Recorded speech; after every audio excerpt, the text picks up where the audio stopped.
Hey, what's going on, Pinball Land? Welcome to the Flip N Out Pinball channel streaming network. I'm Ken Cromwell. To my left, Steve Beatty, and this guy is Bill Webb. What's going on, ladies and gentlemen? Thanks for joining us. We are going to be streaming Black Knight Sword of Rage LE with the latest code update from Stern Pinball here in a few minutes. Stern updated their code today with some added features, and then they added some physical features to the playfield, Bill. It's like we're in a podcast. Yes, they did. We're going to pause for station identification here. Yeah. Sounded pretty good there. There's no edit here, though. There's no editing. There's no Right, editing. no clapping? We lie. Yeah. Right. Just shooting from the hip. Yeah, good times. If you're in chat, say hello. And if you are not willing to say hello, we're going to say hello to you. So good times. The two elements that were added to the playfield today by Stern Pinball were like alternate add-ons that were given away for free. There were two plastics that were redone to add protection to prevent from cracking that was not caught during cycle testing or quality control testing at Stern Pinball. They were not aware there was an issue. And then finally, on the upper playfield, the lower left rail, which should feed the flipper if you're able to kind of nudge the ball out. They added a little notch, a little groove to kind of let that ball skip up onto the flipper. So it's an optional upgrade. Very nice. Optional upgrade. It's not anything that needs to be done, but it is there for your playing pleasure, should you choose to accept it. An enhancement. If the mics are a little bit too hot, if we're a little bit too loud, let us know so we can turn these down. And we're going to jump on the game here in a couple minutes and see how that goes. Somebody say hello so we know our mics are working. Yeah, I don't know if anybody says hello. I'll say hello. I will type hello in chat. Hello. There we go. Hey, Flip N Out Pinball. That's me. Hello. Hello. So we'll do some 3-player games here. And then do you guys have a preference for order on what we're doing? Whatever we do, we keep it the same the whole night, though. Right. Is it me you're looking for? Bill, why don't you just jump on, man? Because Bill started up. All right. We'll go Bill, Steve, Ken this time. Keep it in table order. And we'll see how table order. Yeah, actually, that's exactly how it works out. So what's up with you, Steve? What's going on? Not a whole lot, man. Building a deck, eating up all my free time. How far along are you on the deck? The deck of rage. I don't know. I don't know how much further. Like, I don't know timing-wise what each step takes. I don't know And it's either. all taking way longer than I thought. So I don't know I'm either. maybe halfway. Dennis, what's up, man? Zonrith, thanks for joining us in chat, buddy. What up, Dennis? Hey, excellent episode of TWIP today. I Yeah, really caught that as enjoyed well. it. Same here. Elbert, what's up, man? Pinball nerds. Word. This guy's rocking and Dennis. rolling. He's on episode like 790 right now. He's the man. Wow. Glad you could join us, man. Killing it. Glad you could join us. Dennis, you were not happy with TWIP today. It was a long episode for not having news. I enjoyed the banter, so I liked it. $7.99, Albert. That's awesome, man. You got to do episode 800 here in Chicago, and then we have to get together for some pinball. So, actually, Yeah, buddy. Albert, are you coming to Chicago? I think at one point, months ago, you were contemplating visiting here, but you had to get like your move finished. So if you're coming, we should absolutely get together. Come to the studios, or we'll meet in the city. Little we'll do something. backyard pinball. I will never do the backyard pinball ever again. That was awesome, it. though, man. That was enough for me, man. A lot of work, but it was a good time. That was enough. Too much going on. Yeah. So what's new with you, man? Nothing, man. I am. So as everybody knows, Wonkas are shipping, Yeah, that's and so Zach's got Wonka coming here. It's en route. It'll be here before the end of the week. So if we can get the delivery day figured out, a week from today on Monday, we'll be streaming Willy Wonka Special Edition, Right on. which will be fun because Yeah, that'll be great. that's like 3 weeks of Oktoberfest. Excuse me, followed by 3 weeks of Black Knight Sword of Rage LE, and then right into Wonka Special Edition. And then what I'm assuming is by the time that ends, will be then Stern will have another release. Yep. Yeah, it'll be about that time. So we'll have that, and I don't know. We're gonna keep going. They're coming out quick this year. They are coming out quick. Great. Yeah, Albert says he'll be sure to let you know, you being me and us, as soon as he's coming to Chicago. Well, for sure he's coming to Chicago. It's just a matter of when he says. So that works for me, man. Now, Sword of Rage has been a game that has not treated us the best, as far as it's had brutal moments. It's been fast and frustrating. Yeah. Have you had you've had a little bit more time on it than we have. I haven't. So you haven't really been coming down No, here and playing it much. In all fairness, I thought it was only fair that if we only played it together. So I have not put it. And the other thing is, so this specific game is for sale. Yeah. Because Yeah, it's you don't a wanna be used LE. Racking up the I didn't want to be racking up the plays. Now I suppose nobody would know because I updated code today, unless there's some way you can retrieve that. But Yeah, so low plays, man. I think say it's fun. And we probably all have, what, 30 games on this, would you say? right about there, yeah. Okay. Right about there. Okay. So if you had to pick Black Knight Sword of Rage, and this is just the games that we streamed, or Oktoberfest, and again, we started with Oktoberfest. We opened up the Flip N Out Pinball streaming channel with Oktoberfest. Yep. Now we have Black Knight Sword of Rage. Two completely different games. But if you could only pick one to add to your game room, would it be Oktoberfest or would it be Black Knight Sword of Rage?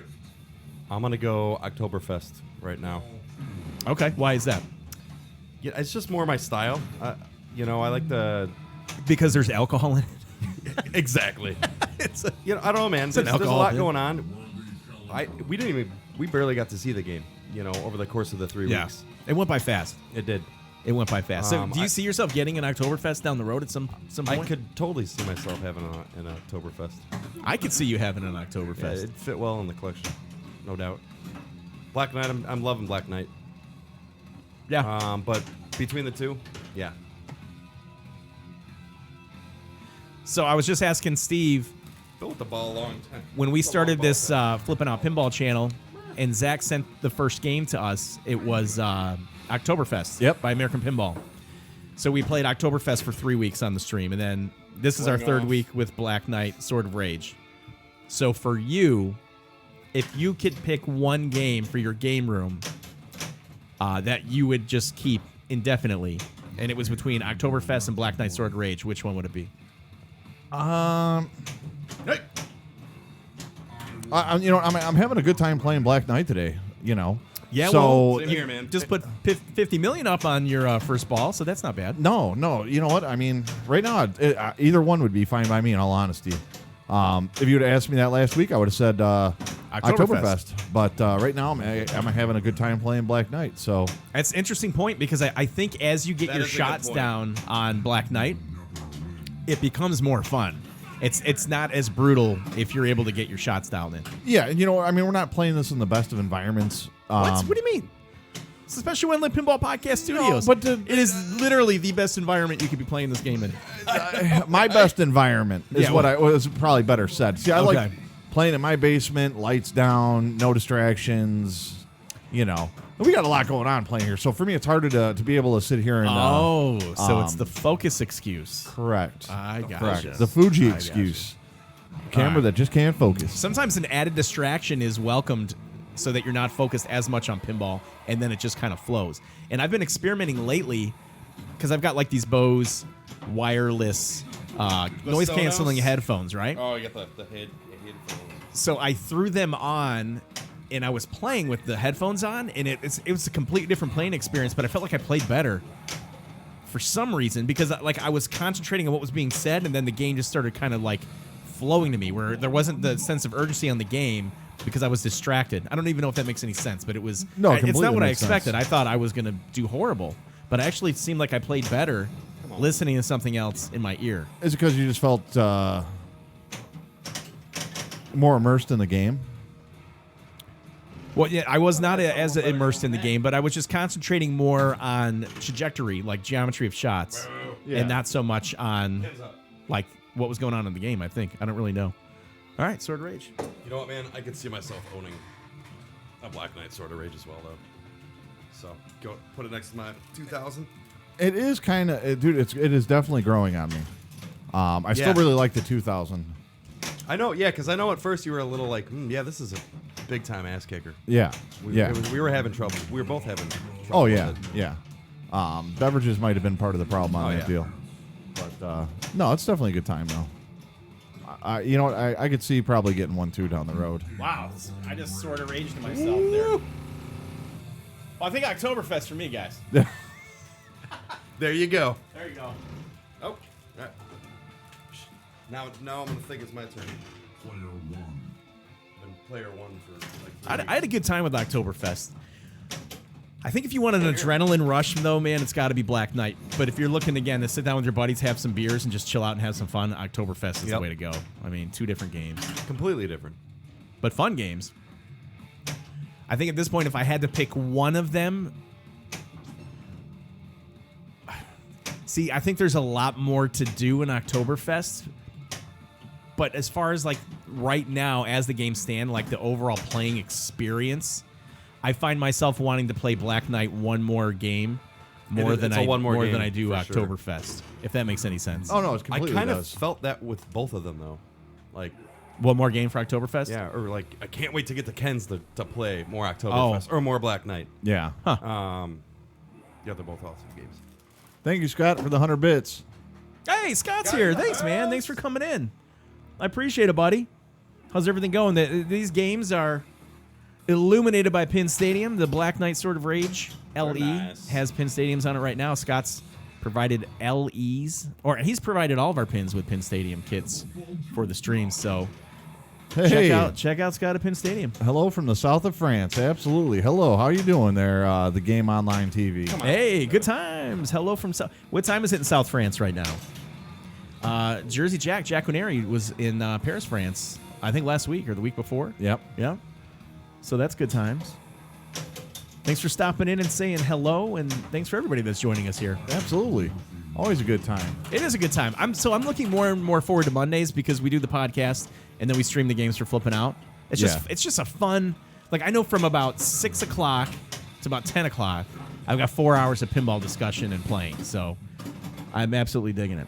Yeah, Mondays are hard to get through the day just because, you come here and enjoy and unwind. Yeah, no, right, exactly. It's like the extra weekend day, in all honesty. Yeah. Well, it is. It's like the It extended kind of weekend. is, dude. Yeah, Right. Monday it's like, couple more hours, man. We'll be throwing down. Life will be good. Well, before it was like on Sunday nights, I'd wind down and have a couple beers or whatever and just kind of relax because I knew, Monday is just the start of the week. But Yep. now I'm saving my wind down day to Monday, to your point, the extended weekend. Yep. Because now Monday, I know I'm going to have a couple cocktails. Good time. 2:40 in the morning. 2:40. What are you doing, man? What are you doing, Game Online TV? Hey, that's dedication. We got to give it up for this gentleman. So I can imagine you're just coming home from a wild night in France, or you have insomnia. Or you have a child. Because there's that's true too, right? You have a kid. Yeah. Right. Good times. Hey, be careful. I know. And that glass was paid for by Right, Mr. right, Steve exactly. Beatty. Exactly. Yeah, it definitely is a nice table. Magnasave. The table is nice. I like the artwork. I really like the game. I wasn't gonna be. I was not sold on the game when it was announced because I haven't been a big follower of the Black Knight series from the original pins, the Black Knight and then Black Knight 2000. But I'm having fun with this game, man.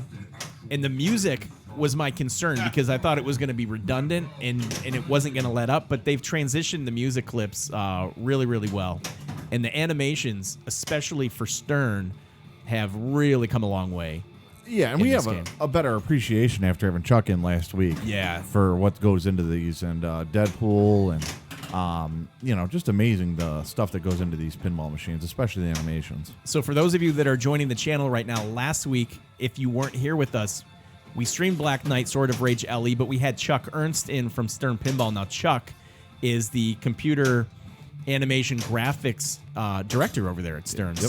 So he's got a team of unbelievable people underneath him that do all the animations on the game. So it was fun having him in, and Chuck's a character, right? He's not somebody he's not like your stereotypical guy that is talking about numbers and is boring. Yeah. Personality, a partier, like he's just a fun guy.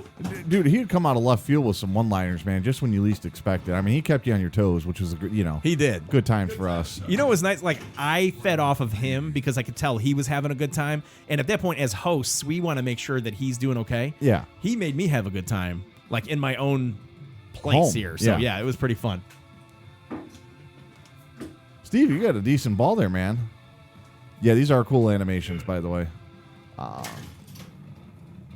The hand is cool. The sandworm is cool. Our buddy Jason Fowler and Matt Kanan named the sandworm Carl. Carl the sandworm. So if you hear us reference Carl, we're talking about the sandworm. And they host the Slap Save Pinball podcast. Yeah, Jason has a premium, right? Premium Yeah. Sword of Rage? Yeah. Yeah, which is a nice game, too. Oh, yeah. So when are you getting one of these, Steve? I don't know, man. It's I probably know. going to Budgetary. happen. There's so many pins out. It's crazy. It's Well, and you're one space that's and had budget. like every pin on ever made. I've had a lot of the 90s. The 90s is I'm 90s heavy. Dude, what haven't you had from the 90s? Cactus Canyon? I actually saw one of those today. Medieval Madness? What, in I a thought while? of you, Bill. Cactus Canyon. I think it was on eBay. Oh, okay. Starting at a penny. Yeah, I'm a sure it penny, went past auction. a penny. Reserve not met, so who knows? Yeah, that hand animation. All right, so it's funny you say that because literally my wife and I were driving on Saturday, and she saw the new promo for Chucky, and I told her I wanted to get a Chucky doll for to have around the house just because I think the doll is cool, and she goes, "No way, it's not allowed at our house." I'm like, "I'll keep it in the shed." No, because then he'll be in the bathroom. I'm like, yeah, She was freaking the flip out. Okay, she wants to go see the movie, but she won't let me buy a doll to hang up just for creepy. She knows factor. exactly what we're going to do with that doll, though. She's right. It's going to be in the bathroom. It's going to be under the bed. It's going to be in the closet. It might have a couple of solenoids attached to it so it can move kind of funny. You know what, man? See, the thing is I get away with enough crap at my house with the wife that I can't play that game. And she's pregnant, so I don't need her, getting all emotional and crying on me. I don't need that right now. She came outside yesterday and she's like, "What the heck are you doing?" Hanging a go-kart from the ceiling of my garage. Oh, nice. She's like, "For what?" Because I can. To get it out of your way. Absolutely. So what's good in chat today? What are you guys up to? How was everybody's weekend? Well, you were slaving away on the deck, right? Yeah. I played a show on Saturday night, too. Late night. Pinball nerds, what's going on?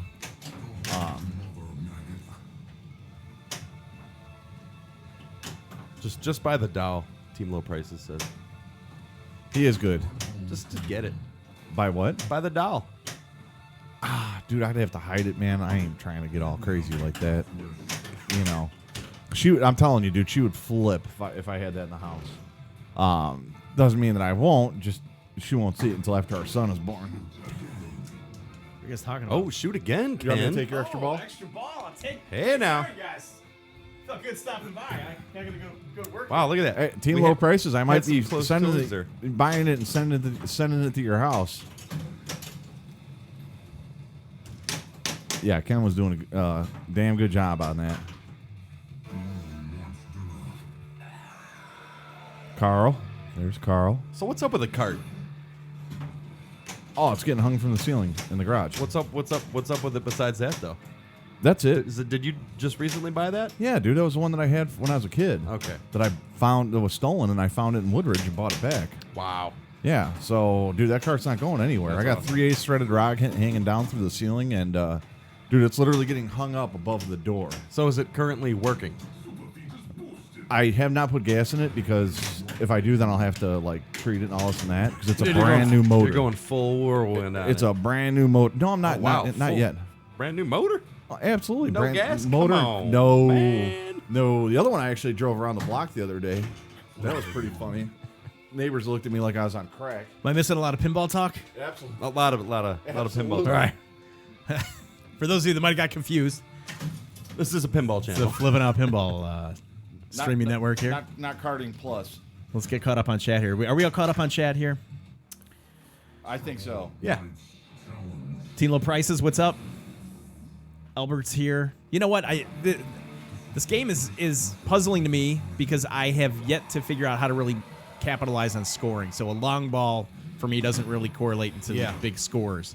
So that's kind of where I'm struggling with the game. And unfortunately, I won't have it here long enough to really dissect that. But for those of you that are gonna get this game at some point, I encourage you to look at some of the tutorials online. I mean, we know the basics of the rules and how to get things going, but there's always a way to kind of blow up a game. And if scoring's your thing, you're going to want to look into that. We do not have a Twitter account set up. And the reason behind that is that social media within itself is a pretty big undertaking for anything. And for us to kind of do this kind of stuff part-time. I don't know if Zach at Flip N Out has a Twitter. He might. So if Zach's here, let us know. Team Low Prices, yep, we just updated the code tonight. The new code that was uploaded by Stern Pinball today is on the machine. It adds some modes. It adds some ball saves. Without a lock lit, I believe if you, on your last ball, if it goes to the left drain, you get a second chance for upper playfield shots to save your ball. And if it goes to the right drain and you're able to hit the ball save, the magna save button before it hits the trough, you get an opportunity to save your last ball too. Wow. So that's kind of Good to in know. there, which is good times. So we are exploring the new code with you guys. And for those of you that might not know who we are, Oh, you're good. I am Ken, and this is Bill. We're from the Special Win Lit Pinball Podcast. We podcast out of Chicago, Illinois, every single week on Mondays and Tuesdays. We've been doing it for a year. Our one-year show's coming up on next week, so we're going to be celebrating that. If you get a chance, go to our Facebook page. It's Special Win Lit Pinball Podcast. Like the page, because anybody that's liked our page is eligible for the prizes that we'll be giving away next week. And we've got autographed translights, backlit frames, lots Tons of pinball of stuff. swag, mods, gift certificates. So it's just kind of a fun way for us to say thank you. I love Zach. And Mr. Zach Menny is here. His name is Zach, and he's a pinball addict. So Flip N Out Pinball, and that is Zach. He makes all of this possible by allowing us to stream the newest games. He has them shipped to the Special Lit Pinball Podcast Studios, and we ship those. Now, Wonka is on the way, and if we can get a delivery date set up, we should be streaming that game a week from tonight. So next week on Monday when you come see us, assuming our delivery date gets settled with the shipping company, we'll be streaming Willy Wonka. If somebody's looking to get a Willy Wonka, because I know there were lists at distributors, and you might be on a backup list, Zach, correct me if I'm wrong, but I believe you said you have one or two special editions that are still available, and if somebody gives you a call, they can reserve those, and they'll be within 10 days or 13 days, right? They can kind of skip the line at the other places and grab a special edition. So yeah, good, Sylvian, nice to meet you. good times. Wonka is a great game. I'm super excited to play that in the studio. You played it, yeah. In the studio. Right, in I the mean, studio. we played it, but dude. But this is I not can't- your ideal setup, though. I like. Oh. Right? Gotta be a hater, Yeah, huh? see? Haters gonna hate. Right. Oh, so you got rid of the other one. So you had two, and now you're down to one. That was on that batch that might have been free or not spoken for. All right. All right, so I don't think that'll last more than tonight. I think that's a done deal. Two things I would like to try to accomplish. One is let's find a home for that Black last Wonka SE Yep. tonight by calling Zach and Flipping Out Pinball. If you look at the upper left on the banner, his email and his number is there. You can call him and arrange that. Number two, we need to find a home for this Black Knight Sword of Rage LE. Come on. So the game's in the Chicagoland area. If somebody's local that'd like to come check it out, you're welcome to come in and take it with you, help you load. Or if you want to get the game shipped, it's an opportunity to get an LE open box for an affordable price. So I encourage you to contact Zach. Ken and Steve can sign it for you. Yeah. So Scott, you will be illuminating the Willy Wonka, right? The Pin Stadiums will be on the Wonka Special Edition that will be here next week. I'm assuming. I hope. No chance. Because every manufacturer will tell you our games don't need pin stadiums. But every game I've ever seen has truly benefited from the pin stadium kit. Yeah, they have. And that's just honest to God true. Honestly, right now I'm in the midst of retrofitting all my games with them. So Yeah, Scott it says just makes a huge he's gonna knock difference. it up. Yeah, it does. Yeah. And again, I think the key with the pin stadiums is not necessarily to blast yourself at 100% LED power on every single pinball machine. Use the app that the pin stadium kit Controls it with. corresponds with and dial it in to your specifications. Customize the game. Oh, come on. So it's great. We love it. Waste. Dr. J in the house. Game on TV says, "Do not say buddy, because I haven't had the song of Mark Hamill who sings 'You Are My Buddy' until the end." I'm sorry, buddy. I didn't know we were messing you up there, man. For 500 bits, I can slap Ken for you. No, there's no slapping unless it's 600 bits. That's The physical punishment. hey, channel. I've got some integrity, Bill. It's going to cost like at least $6 at for me least to get $6. slapped. I thought the Right. threshold was 1,000 last week. Are we stooping lower, guys? No, I don't know. Chucky Doll or 600 bits. Oh, I think we do have to come up with some type of punishment for those that have the low score tonight on the last game. So, Hey. and it doesn't have to be physical beatings. on the last game or every game. It's up to you, man. Bill's feeling confident tonight. He's having a good ball, Way too and he's ready to rock it out. My So, recommendation was Malort.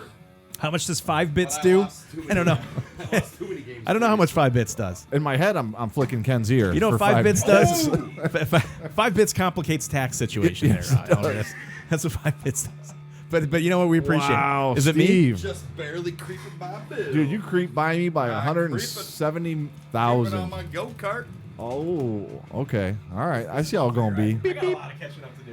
Loser has to keep the Yeah, Chucky little doll. Oh, dude, well, I'm just going to drop the ball then, man. I'll keep the Chucky doll. I mean, I might be divorced by the end of the week, but whatever. Now I need to get online and check out a Chucky Doll. Hey, would your wife freak, dude, if I dropped that off at your house? Probably very Perfect. much so. Perfect. She's not a fan of the horror. Neither am I, but the doll is cool.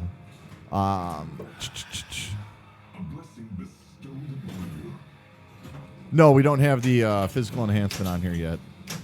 They aren't available yet from Stern, but they will be shortly. I have no idea what that thing would cost. I'm sorry to detract from our pinball stuff. So with, they the must Chucky doll. Stern must have had some feedback about that feeding to the right upper Yeah. right flipper, because that's something that the first time we played it, that's something that was that Concerning. stuck out to me. You know, honestly, I thought about just putting a regular star post in the Yeah, something a little wider, right? just a bit bigger. A bit bigger. You know, just to make it bump out. Honestly. Yeah, no doubt. Yeah, that would have done it. Yeah, well, I don't think it's terrible. The way that it plays now is fine too. Yeah, for sure. Tiki Pinball, the enhancement is Stern came out with a couple of new plastics to that they noticed they were having an issue with, and also changing one of the posts up top. So instead of the ball making the loop up top and going in the drain, gosh. it bounces up and hits the flipper. Yeah, a la Black Knight 2000, kind of how it bounced off those posts. Yeah. It gives you a chance to kind of keep it alive. That was the thanks. sloppiest multi-ball I think I might have ever played here. Thanks for the $1, Scott. Thanks, Scott. I think he said that's a penny. Oh my gosh, I don't deserve to play this tonight. One bit is 1 cent. Yeah. Yes, 1 bit is a cent. Yeah, they might have lied to Jeff, but that's okay. But hey, more importantly, the Wonkas are on the way. So that's all good stuff right there.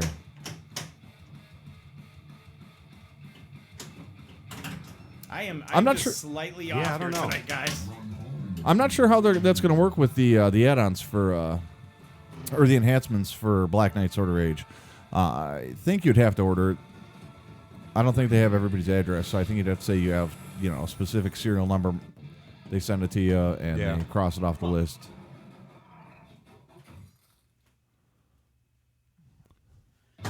Well, Nice. in a shocking turn of events, I've been slayed by you guys. So I think we're ready for round number 2 here. So Zach says these enhancements for Black Knight are going to be free for his customers. Yeah, good. So Anybody with a Black Rock Knight on. Sword of Rage LE or Premium, right, should get the 2 lower playfield plastics with protectors, and then the upper playfield optional fix, which kind of bumps that ball off that low rail to feed that right flipper. Because, and to Zach's point, and we were talking about this earlier, when you get going in the loops, you can kind of, give a front nudge on the lockdown bar to get that ball to kind of bump up to hit the flipper Yep. too. So, but if you're not a physical player, which some people are not, it's a tight set tilt though on this machine, which it should be. Yeah, I mean, it's okay. 1 million bits in Canada. 1 pinball nerd song. Yeah, there's not much I wouldn't do for like $1 million. Well, not $1 million pennies, but $1 million would be persuasive for me to. I don't know. We're gonna leave it at that. Yeah, so it doesn't take much movement to kind of physically bump that lockdown bar. No, it really and put doesn't. yourself in a tilt Yeah. type situation. So it's not horrible. Pinball Nerds Podcast said, I just watched the stream, and it did seem the feed off into the upper flipper. I did notice that. I did notice on some slower balls, though, when it kind of popped up, it didn't reach the flipper and it drained. So I think there's some give and take with that mod add-on. So and the other thing we were talking about earlier is we could just take like a rubber post stick a rubber ring and do that, and just kind of post it and get it to come up a little bit too. So yeah. I didn't want to go modifying a game that we didn't own, though. No, I didn't want to either. Last week I thought about it, but I was, on the way over, I was like, you know what, that might not be the best idea. Pins Rule at Night with Robert Redford for $1 Million sounds like a movie. It does sound like a movie with Demi Moore in it. Demi Moore and Woody Harrelson. What's the name of it though? Selling My Wife or something? Not. No, it was like Indecent Proposal. Indecent Proposal. Nicely done. Wow, hey, nice. Good. Now that would make a great pin. Oh, that might be the right. We got the Goonies, we got Jaws, and Indecent Proposal as like a pin. Good pins subject to as Robert Redford. Opinion. You got to put your balls in all these different holes, and you got to cash in your jackpots. Yeah. Money shots and all that stuff. So, dude, there was a spoof of that movie too, Honeymoon in Vegas with Nicolas Cage and. What's her face from Karate Kid? Ooh. Oh no, that was Leaving Las Vegas, right? That was Leaving Las Vegas. Elizabeth Shue. But Sarah Jessica Parker. Oh yeah, from that Desperate other Sex Housewives. in the City. Yeah, Sex in the City. Bill and I back Carrie to our Hardy normal, jumping in our normal scores here. I'm cheap, $5. There's some normalcy here. So what are we doing for $5? It sounds like a reference to Menace to Society. I got Lick these a flipper at Logan's. I got these cheeseburgers, man. Depends on how much I had to drink. Like that analogy there, Carrie.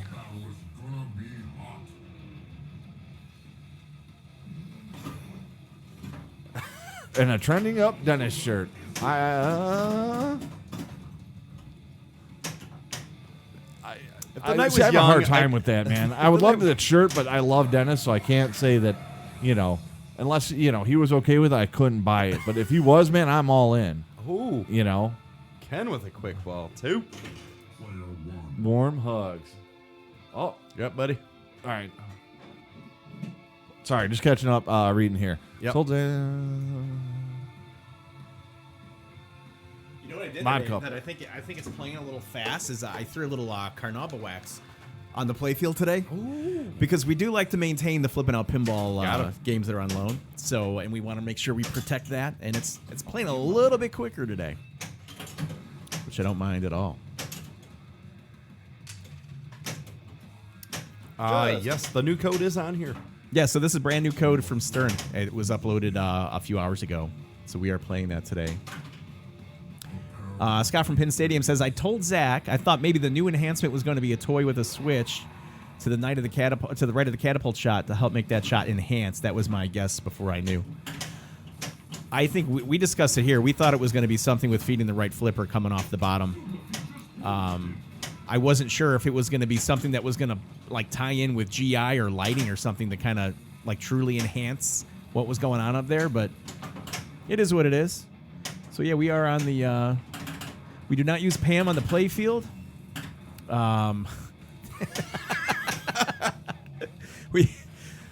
Although interesting, not a bad idea. Have not considered using Pam in the play field. So Lemon Pledge on the mud flap. Yeah, I heard that last week. She is shooting a little bit quick. A little brutal tonight. Sulfuric acid and yeah. You know that first game Brillo pads. Huh? You guys are trying to get rid of a body? Talking about sulfuric acid? Not yet. No, Bill. Or are you guys talking about cleaning? Got some experience with that, or about. You went from go-karts to disintegrating bodies in a bathtub? Hey, whatever works. It's a pinball stream. All right, so what are you guys using sulfuric acid for? Right, Chucky dolls. Come on, baby. This stream gets out of hand. Yeah, we're all evil tonight, I guess. A little bit. So it's 8:30. We're going to follow the stream up with a little after hours again tonight. We're going to open up the call-in line, so if anybody wants to call and just talk some pinball live, or at that point when it's after hours, we'll talk about just about anything. So have that in mind. We'll give that number out shortly. Again, for those of you just jumping in, obviously you're here because you're watching Pinball on the Flip N Out Pinball streaming network. I'm Ken. He's Bill. We're from Special One Lit Pinball Podcast. Playing the game right now is Steve Beatty. He's our partner in crime out here in St. Charles, Illinois, and Zach provides us with these games, the new games, every single week, in which we stream for everybody's viewing pleasure. And it's been a fun time being able to interact with everybody in chat. So thanks everybody for coming back every single week. Pinball Nerds Podcast subbed to Tier 1. Thank you, Albert. Thank you. You are the man, brother. You are the man. We'll have to get something for us to sign here next week or two. Well, sign their name. Yeah, for, no, we're not autographing stuff. Well, no, we haven't autographed a single thing. Explain what you're talking about. So if you become a Tier 1 member or a sub, we will write your name on the side of a pinball cabinet graphic that we're going to hang up in the studio. Yeah, so you'll always be with us in the Special One Lit Pinball Podcast studio. Yeah. So, and then we should have it in the background so people can kind of check it out. Right here. I think it'd be a great time. You know what I'm going to do right now is, let's see if I can do this actually. Because I'm also a Twitch member, right? Yeah. So I'm wondering if I can Prime yourself? Amazon Prime myself. If you do, we'll have to jump that on. Because I'll sub to us for the first month and see how it goes. Because if it disappoints me, I won't resub. Yeah, because if we suck, we're not going to subscribe to ourselves. I went ahead and I've subbed to Jack Danger in the past, so I'm gonna spread the love. I'm gonna sub tonight to Special One Lit, or not to Special One Lit, to Flip N Out Pinball, and then the next month I'm gonna sub to somebody else who's out there. So like TurboGrafx 7, like would be great to see. Albert at Pinball Nerds, I appreciate what he's doing. Absolutely. On the streaming side of things, and I know we've got other streamers that are in chat. Yeah, ruin your 50 month in a row stream. Yeah. Oh, baby. I don't know. So we'll see how it goes. Streak? Yeah. Streak.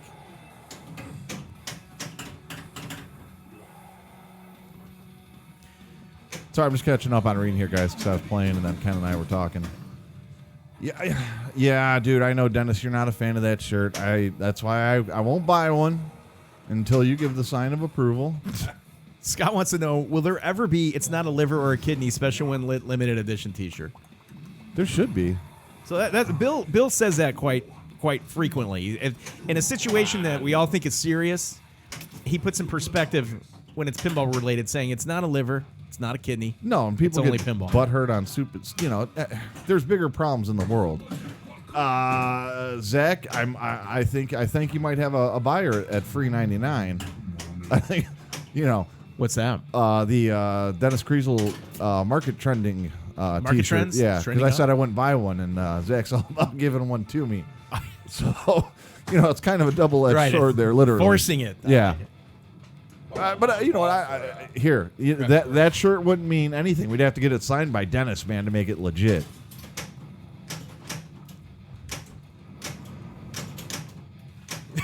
Yeah, Count me in for sure. Then we need a Special One Lit liver shirt.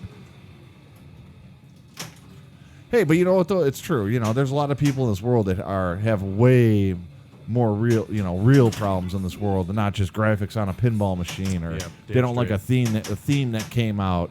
There's people wondering where their next meal's coming from. They don't got money to fix their car, or real world problems. So when you see some of these people get so passionate and butthurt about some of this stuff, it's like, walk down to your local economically depressed area and be grateful for what you do have. Yeah.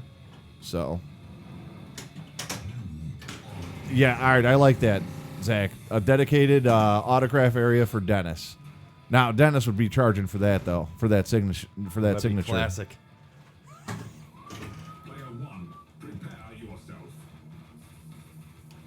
Oh, I'd love to have that shirt signed by Dennis. Wouldn't you love to have a Market Trend shirt with a picture of Dennis and his signature because there's a line on it? No, because Dennis is my friend, and if the Market Trends aggravates him, I cannot support it. This is coming from somebody that but it's going to be right around that was plagued by Dr. Phil for many months. Around the left in our inception of pinball podcasting. I know the hazing that goes on in pinball podcasting. I don't. Like we're now, I don't mind about the Dr. Phil.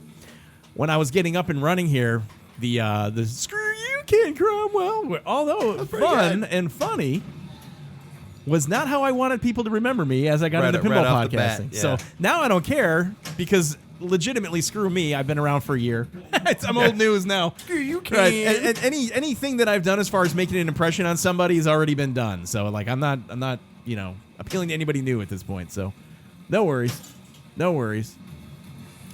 I will say that Zach is an expert marketer though. So if anybody can work it out with Dennis to sell the Market Trends t-shirts or make them available, it'll be Dennis. Yeah, I'm in. And Zach. So. Especially with the signature area over the left nipple. So we're doing that. Yeah, so Bill never really had any hazing as he got into podcasting. He's the likable guy on the show. Like everybody relates to Bill. He's not one that is, as aggravating. SD Pinball, thank you for following the Flip N Out Pinball streaming network here. We appreciate it, man. It's good to have you aboard on our pinball ride. From Ken and Bill at Special and Lit Pinball Podcast, and our buddy Steve Beatty, who's been our partner in crime. So, what else is going on pinball-wise? Of everybody here in chat, we have, 20, 25, 30 people here at any given time over the last few minutes. Is anybody considering getting into a Wonka for their home? And I'm not getting into an infomercial here. I'm not going to tell you how you can act now, but I'm just curious because we're excited to have ours coming on Monday. And we're excited to stream that. And it's one of those games where I think the overall experience is what really sells the game. So to have it in a closed environment, controlled environment in a house, hear call outs and experience the game is different than a pinball show or a pinball stream. So, but not this house per Bill. Yeah, so Bill thinks Bill's this basement. setup's kind of shitty, actually. He doesn't enjoy it very much. It has to be in his basement. Classic. Where it's clean and I was talking about a quiet pinball environment where Right. I can focus. So loud in here. right. I know. It is, man. You just kicked the girls out of here. Turn the earlier. music down, man. Can't hear. So we go back in the chat. Team Low Prices says that he would be in a Wonka, but the price is a little bit out of range. I get it. Jersey Jack pinballs are a little bit more. That SE Maybe, though, man. get it on the used market. That SE. And SD Pinball again, thanks for the follow. No shirts and no plans for Wonka, says Dennis from Eclectic Gamers Podcast / This Week in Pinball Podcast. So he's a double agent right now, Dennis Kriesel. Flip N Out Pinball says, I have an LE on order for myself and I can't freaking wait. I also have an LE on order for myself and I can't wait. Southwest Pennsylvania Pinhead says, I'm considering, but I need to play it first. Totally get it, man. Yep. And I respect the fact that you're open to playing the game and make that decision. Lord Helmet, he ordered an LE for his home. And Lord Helmet, we have a package that's coming out to you here shortly, too. It's Stern Pinball is delivering some goods for us on... actually, Dwight's bringing some stuff over for us on Saturday, so I expect your translate to be in there.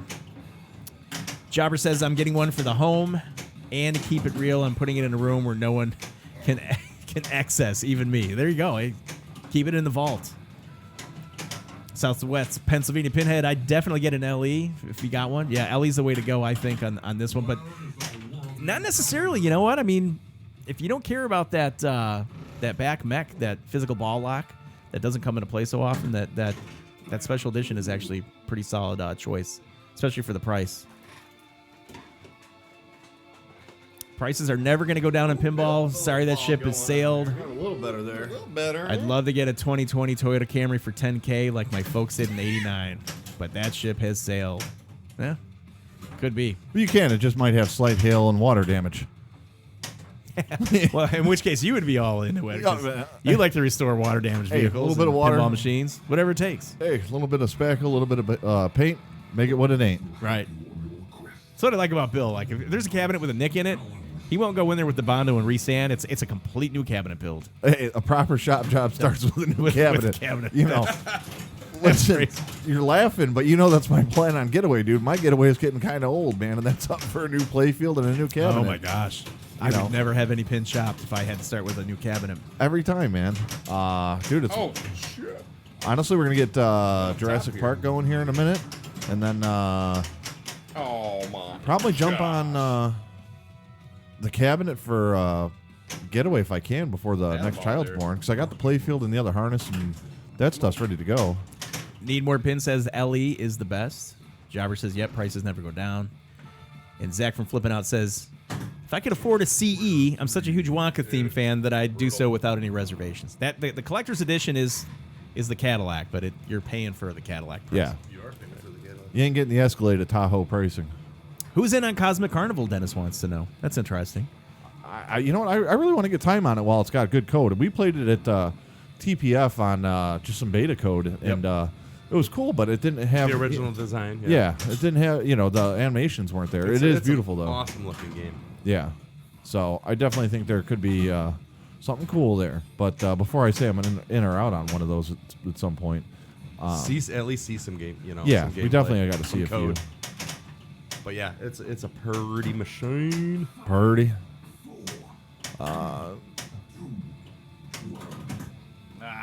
You know what? Yeah, honestly, you have to give them credit.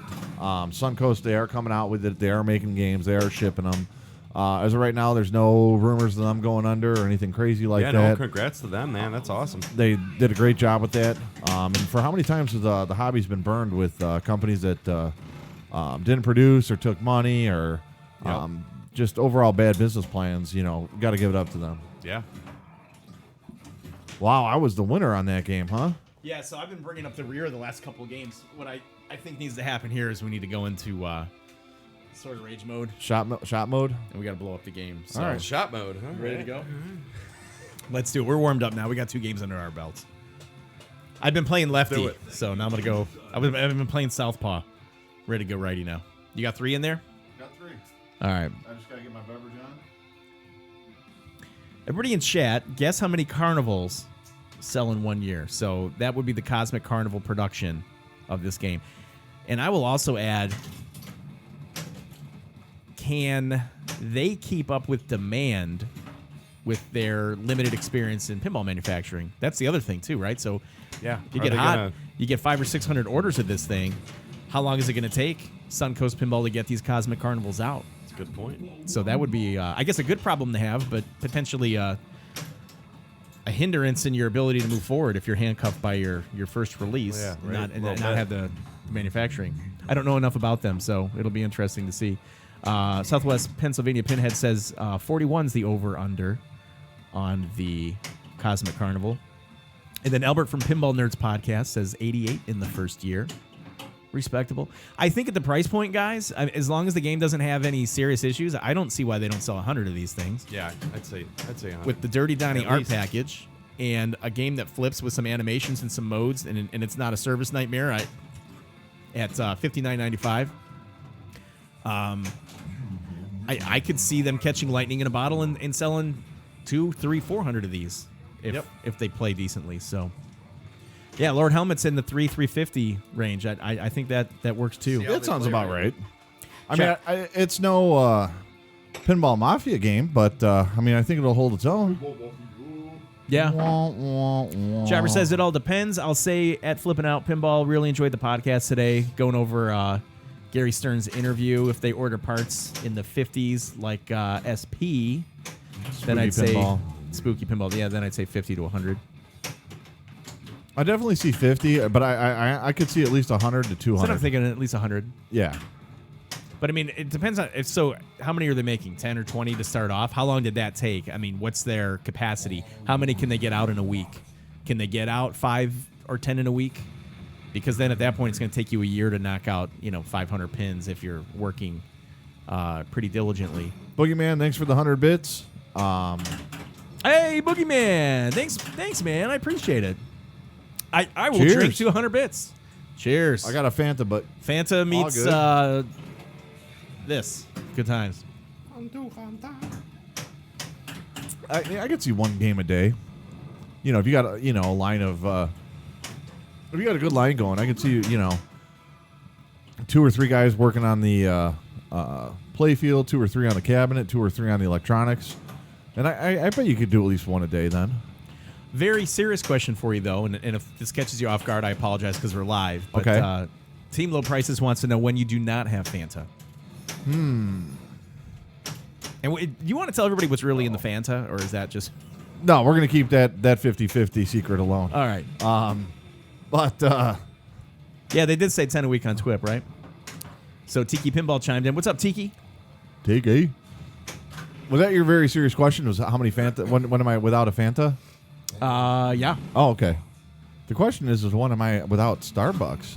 Oh, That's really that's the Achilles tendon right now, the Achilles heel right now. But Starbucks. yeah, It's hard to caffeinate at nighttime. It's hard to wind down, and it's not like you're playing a relaxing game of pinball here. You're playing Black Knight Sword of Rage, so you're ready to jump out of here. Well, you saw my Bite the demeanor corner change. off my floor mats. You saw that my Throw demeanor my cat outside. my demeanor changed when we were doing the podcast once that caffeine finally hit, and then Southwest Pinball donated 100, right? Oh, Southwest Pennsylvania Pinhead. Thank you for 100 bits, and Carrie Hardy. Thanks for following up with the 11 bits. Thank you, brother. Guys, I appreciate it, man. So, like, the bits are not expected, but Zach has allowed us to take control of those bits to kind of further what we're doing over here. So, we're not asking for them, but they're totally appreciated. We really think it's great. Southwest Pennsylvania Pinhead says, how long did it take them to build 10? Does anybody know? No, I don't know that, but honestly, I could see the 10 a week. 10 a week isn't too far of a stretch. Which if they're doing 10 a week, I could see. I mean, numbers would dictate you could probably do 500 in a year. I mean, let's be safe and say parts slow down or something like that. I mean, at least 300, which on that game I think would be a good number to get to. Yeah, 300 on that, 180K on the first game. Yeah, I think that's right. Right? Huh? 300. Reading chat, sorry. 1.8 million. 1.8 million. Some math. All right. 1.8 million. Yeah. Sure. Yeah. Starbucks brand would probably move. I might be in on a Starbucks depending on a what. little Supreme going on there, then, huh? Straight up branding. Yeah, I would love to have a Supreme, even if I had to build one myself. Dave Falgren in the house. What up, Dave? Dave. Oh, Dave just went on a Minnesota trip in which he was Yeah. cataloging his stops. That was pretty cool, actually. Yeah, Dave is back. Back in the shack. What is it, like The 32 capital. degrees with 6 inches of snow out in Minnesota right now, or is it nice?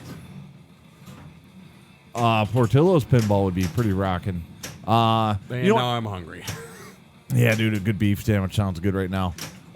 You know what? Honestly, if you could just get a playfield from the Supreme, build a cabinet, dude, I could see, I think the hardest part would be getting the programming for that. Because if I was Stern, I'd have that locked down so you couldn't pull something like that off. Minnesota has no snow currently. What up, loser kid? You know what? Honestly, I have ideas for custom pins that I would like to do. No, you can't. All right, so Ken and I were talking about this. I think the Woe Nelly playfield design has kind of Come on. been beaten to a dead horse, so they would have to reskin something else. I got robbed on the Magnus Ape. Too slow. Early, but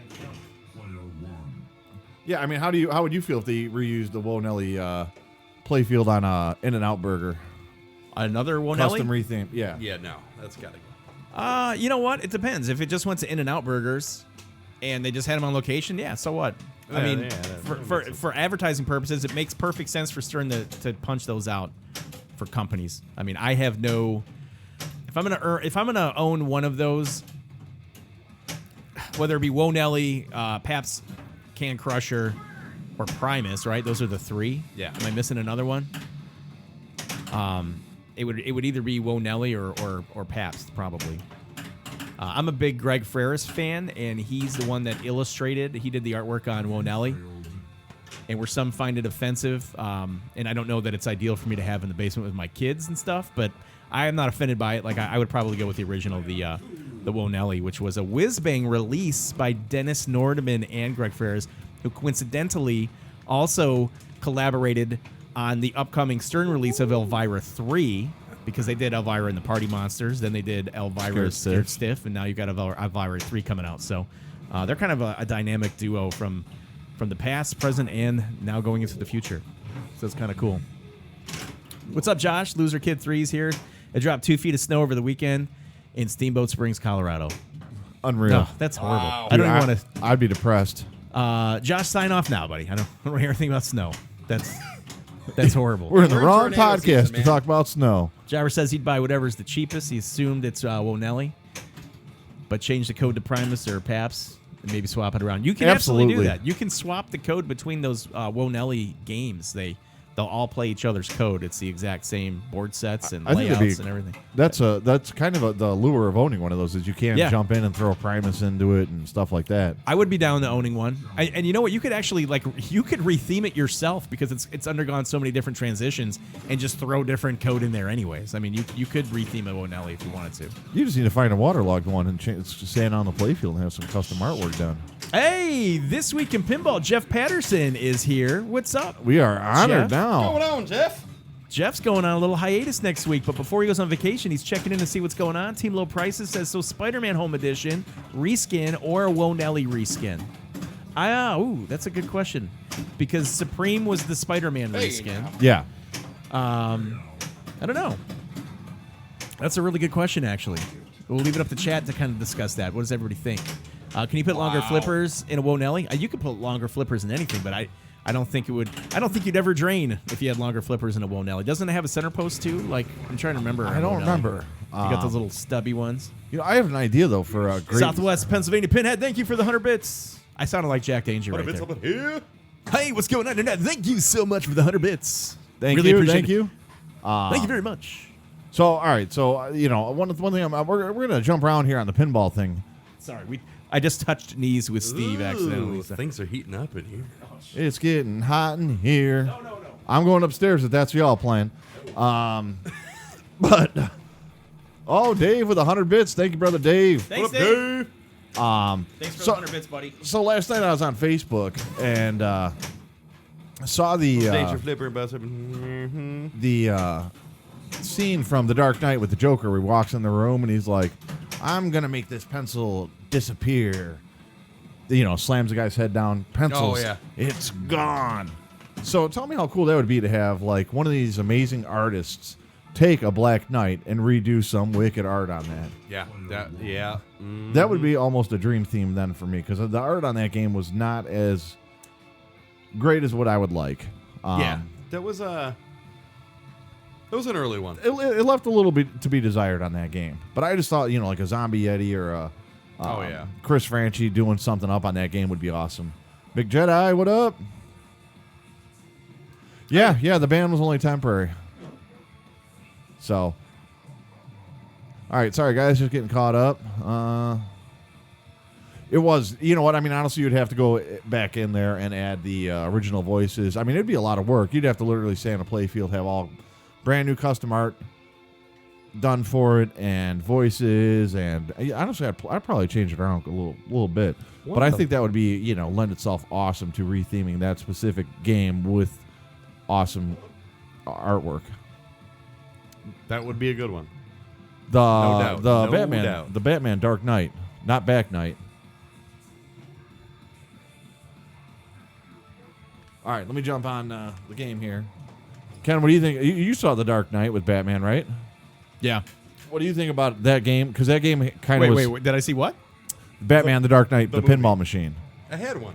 Yeah. Okay, did you ever see the movie? Yeah, Batman. Yeah, the Dark Knight with the Joker, look, it's gone. Yeah, right. You ought to know why you guys bought it. Yes. I think that game would lend itself very, very well to a retheme. Sand that playfield down, have like Franchi or Zombie Yeti do some custom art on there, throw the original sounds back on it, and make some custom plastics. Dude, that's like 90% of games that have ever been released would lend themselves well to that exact scenario that you just said. I'm going to go do something I might be a little better. Especially the Dark Knight. Jeff, I have a question for you, and I don't know if you're at liberty to discuss this or not, but it came up in our Facebook chat today. We announced today, and it's been all over Facebook, so Wonkas are shipping. And then I had a listener of our show that posted in our Facebook page questioning why, and I'm sorry if I'm putting you on the spot here, but he was questioning why TWIP had reported that Wonkas were not on the line, but then like a week or two later they were shipping. And I didn't know if you wanted to offer any correspondence on that, because I know, the integrity that you have within the pinball industry is not questionable, but as far as the information that's being fed through TWIP, Are you at liberty to speak about that? If that's something you want to do. Hey, what's up, Ryan C? Ryan C is here. Good day yourself, mate. Ryan? How are you, man? And in fact, Jeff, if you want to, because we're going to go to the after-hour segment here in a little bit. If you want to call in, we can take a call if you want to, talk about that. And if you don't, my bad for bringing that up. So that's my fault. Yeah, it's good to see the Australian contingent here on the Flip N Out Pinball streaming network. It's always good times. Up top there. Berto Drink One says, "What if Chicago Gaming did Tales of the Arabian Nights as an original Aladdin with the amazing Robin Williams callouts? Would that be amazing?" Yeah, that's an interesting scenario. Actually, you can think of a lot of different ways that you can take a game and tweak it to make it more interesting or more appealing. And even taking older games and just kind of updating them. And for people that want to have fun, I mean, grab a pin soundboard and grab any Bally Williams pin from like the 90s and go to town and redo your own like orchestration musically. It's not hard to do and it's fun. You can transform a pin. You don't have to say what if or imagine things. Like you can actually take the ball and run with it, take things in your own hands and start your own re-theme, which is cool. Yeah. Yeah, so like I said, I was just thinking about that last night of, finding a wrecked one, sanding it down, and getting kind of goofy. Right. Of course, my wife's like, so you really have the time to do that? And I'm like, just a bit outside of time to do something like that, but, the idea is cool. I hope I didn't make Jeff Patterson from This Week in Pinball upset. He's disappeared from the chat. My apologies if I did. I wanted to ask the question because it had come up, so my bad if I went a little bit too in depth there.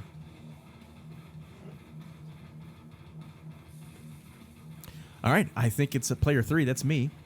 We didn't get the new upper playfield mod yet. That's not quite available yet, but once it is available, we'll go on this game, though. Yeah, pin sound on the Data East are pretty cool. Dave and I talked about pin sounding the Jurassic Park, so that will happen, Dave, when we get it.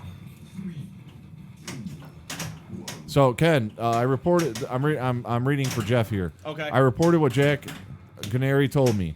Found out today he lied to me. Doing damage control now, and sorry about all the incorrect reporting from This Week in Pinball. In Pinball.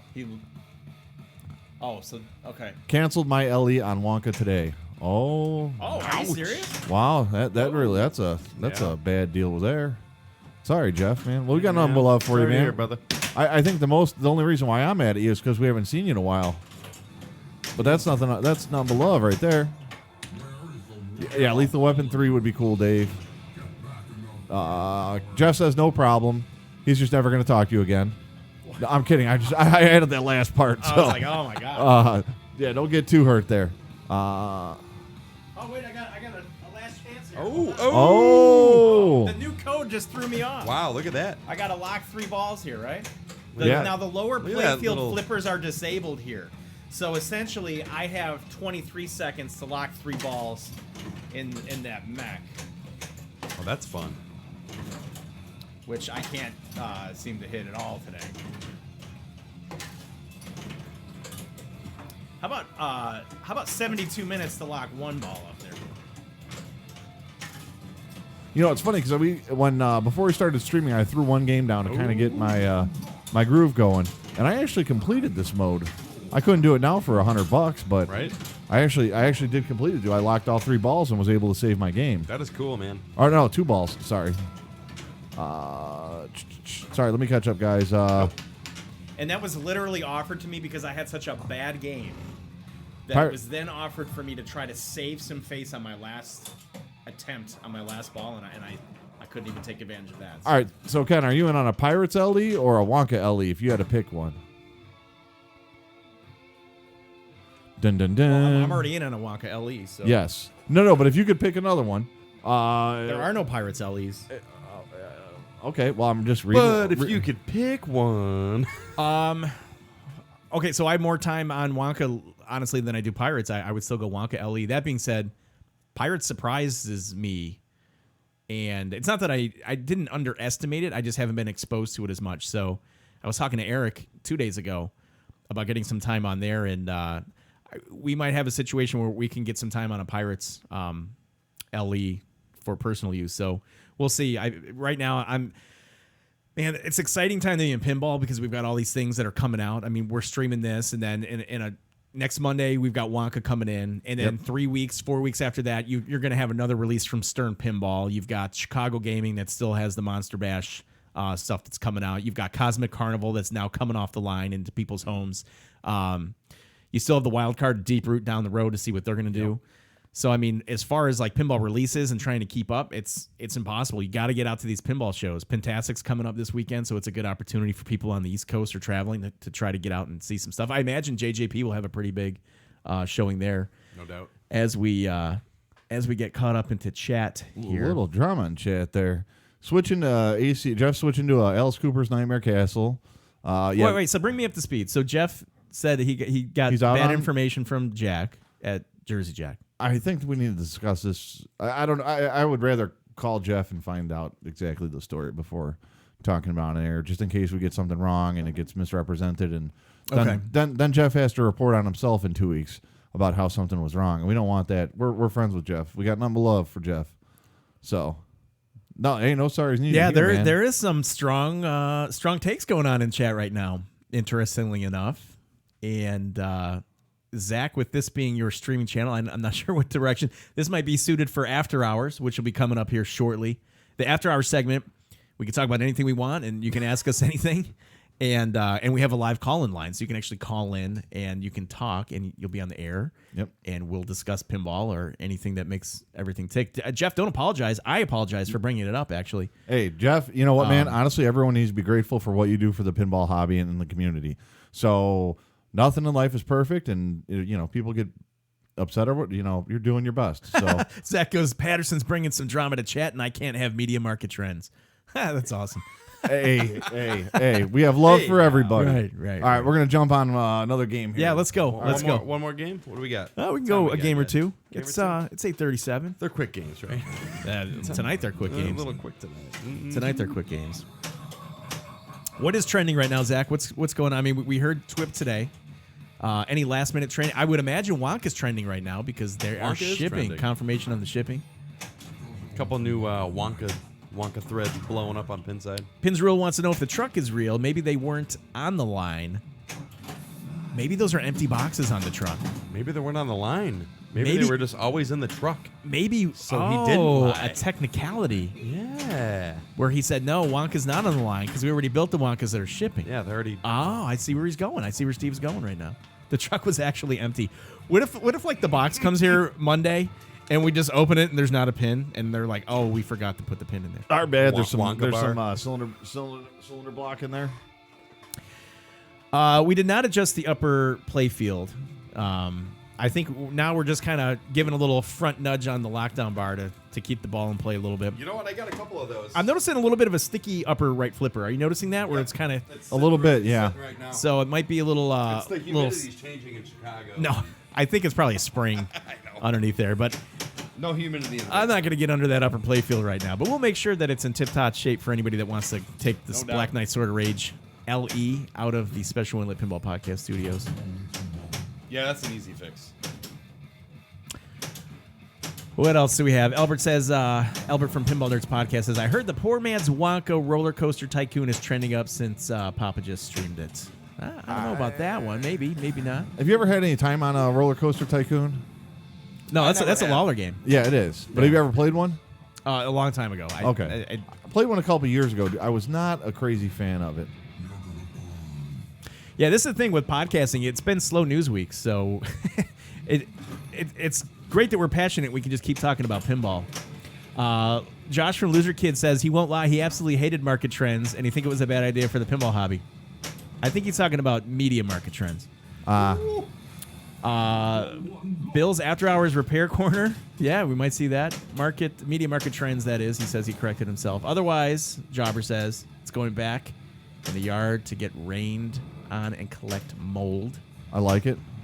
Falgren says I was given good nudges in Minnesota and had some nice upper playfield action. Yeah, you got to get physical with the game in that upper playfield for sure. Pinsrule says love market trends, although they should be called Zach's opinion trends. No, I think I think he's nailed quite a few of them. Boogeyman says, loosen it up. It's too tight. Mine did the same thing. The third flipper, that is. Yeah, okay. We could absolutely do that. Proper playfield? Yeah. Yeah. I mean, and we could play I've better, had that too. happen on multiple games. I mean, that would help the game, too. Savage Brun says, I thought Media Market Trends was great. Keeping it real. All market trends are worthless, according to Dennis at the Eclectic Gamers podcast. So, all right, I'm going to jump in. I feel good about this ball. Just saying it right now. Nothing but love for Dennis and I smell 100 million ball. So trending down, media I'm not market smelling trends. it, but Well, trending we'll dead see. is Media Market Trends. That's all gone. It's dead. Dragermaster, Meister. You know what? I've never been to that place, Odyssey Fun World in Naperville. I played one out at Bannerman's in Bartlett, Illinois, and it wasn't in too terrible shape. It played, and the flippers were decent. I just couldn't. I mean, it was cool, but I couldn't totally get into it. So, you know, but you know, it was still a cool game. I still wouldn't mind having some more time on it. Yeah, so Roller Coaster Tycoon, movie theater. Depends on the operator, I guess, if they're keeping them up. But I Yeah. kind of expect things to not play or look the best. CNK, what up?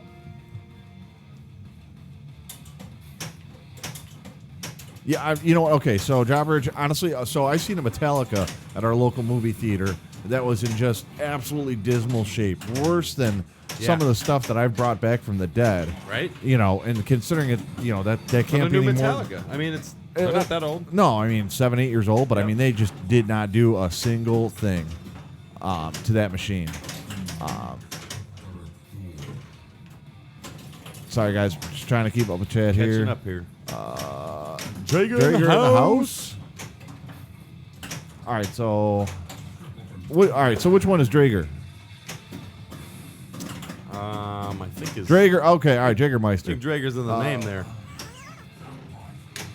You know, actually, that sounds like a fun tour, man. A road trip across America, finding the most dismal pins. Hang on, Pheasant Run has a pin. No. Do they? I don't think they do.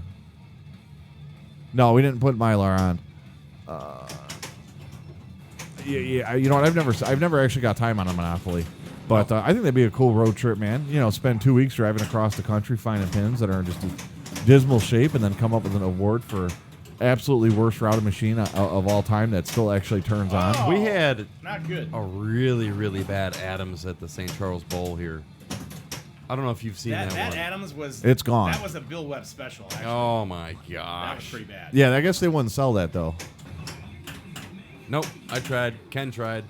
But they have a real that was a bad. That was a bad Adams. That was. a real diamond in the rough of World Cup soccer though. Oh, is that still the WCS is still up there? Yeah, dude, for $1 a play. Ooh-wee. Pinball Roadshow.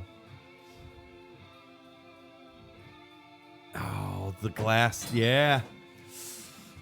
That sucks. Is that your red stripe in here? Yeah. You know what, man? I'll pass on a game if the glass is disgusting too. Glass? Yeah. Our local bar had a new Munsters, and there was just smudges and handprints, like smears all over it. And I was like, I can't do it. Wait, you won't play it or you won't buy it? I won't play it. Oh yeah. I'm not No, gonna play that's- through the disgustingness. I don't like that either. You know what I don't like either is like when glass looks clean and then you hit the angle and it looks like there's just like spittle like on the bottom half of it, like from people like getting excited Talking. and coughing and all over it. I hate Oh, that. yeah. You get like those rings, those cough rings. It's like, oh. And I'm not a germaphobe, I don't think, but I absolutely like to have a little bit of pinball cleanliness, I guess. Pinball cleanliness. Which Yeah, is same here. kind of what I'm looking at. When the flipper buttons on the pinball machine are super sticky, that sucks. Yeah. Then you gotta lick them. I will literally. Well, I won't. I wouldn't lick it there, but that's when I literally would walk away. That or when somebody just ate pizza and they F your machines up. That always sucks. Yeah, we Yeah, talked about that no, on Special yeah. and I Lit. hate that. Jobber says our local bowling alley had a Walking Dead. Someone got mad at it and threw a drink at it. So you had that gross smear all over. Sounds about right. Beer smear. If you could throw a drink at one game, what game would you throw a drink at and why? because that is I can see that throwing a drink. I'd probably throw a high C juice box so that I didn't get any type of like, how do you throw a drink in a game? Like, you remember that? Is it Rocky 2 or Rocky 3 when Paulie gets all pissed off and he's looking at the Rocky pinball machine and he takes that beer and he throws it and it shatters the back glass? Do you remember that? I think it was Are you Rocky too 3. young to remember Rocky? No, I've seen all All right. Rockies. So I mean that's what I think about when somebody says somebody threw a drink at a pinball machine. Oh, the wings. So when I host, I'm making French fries. I'm making chicken wings. What were those Asian things you made last time you hosted? The They were like the lumpia. little puffs. Oh, Those were awesome, yeah, man. little like crab rangoon kind of things, right? Yeah, those were. Penn Stadium, I might not have recognized it, but thank you for the 16 bits. That's awesome, buddy. I Right on, appreciate it. Scott. And Ryan C, thanks for following the channel, man. It's good to have Ryan C, formerly of the Ryan. If you're still here, are you still? I mean, obviously, you're always going to be associated with Head to Head Pinball Podcast. But are you planning on getting back on that show? I know they've got I think their 100th show coming up. Just curious.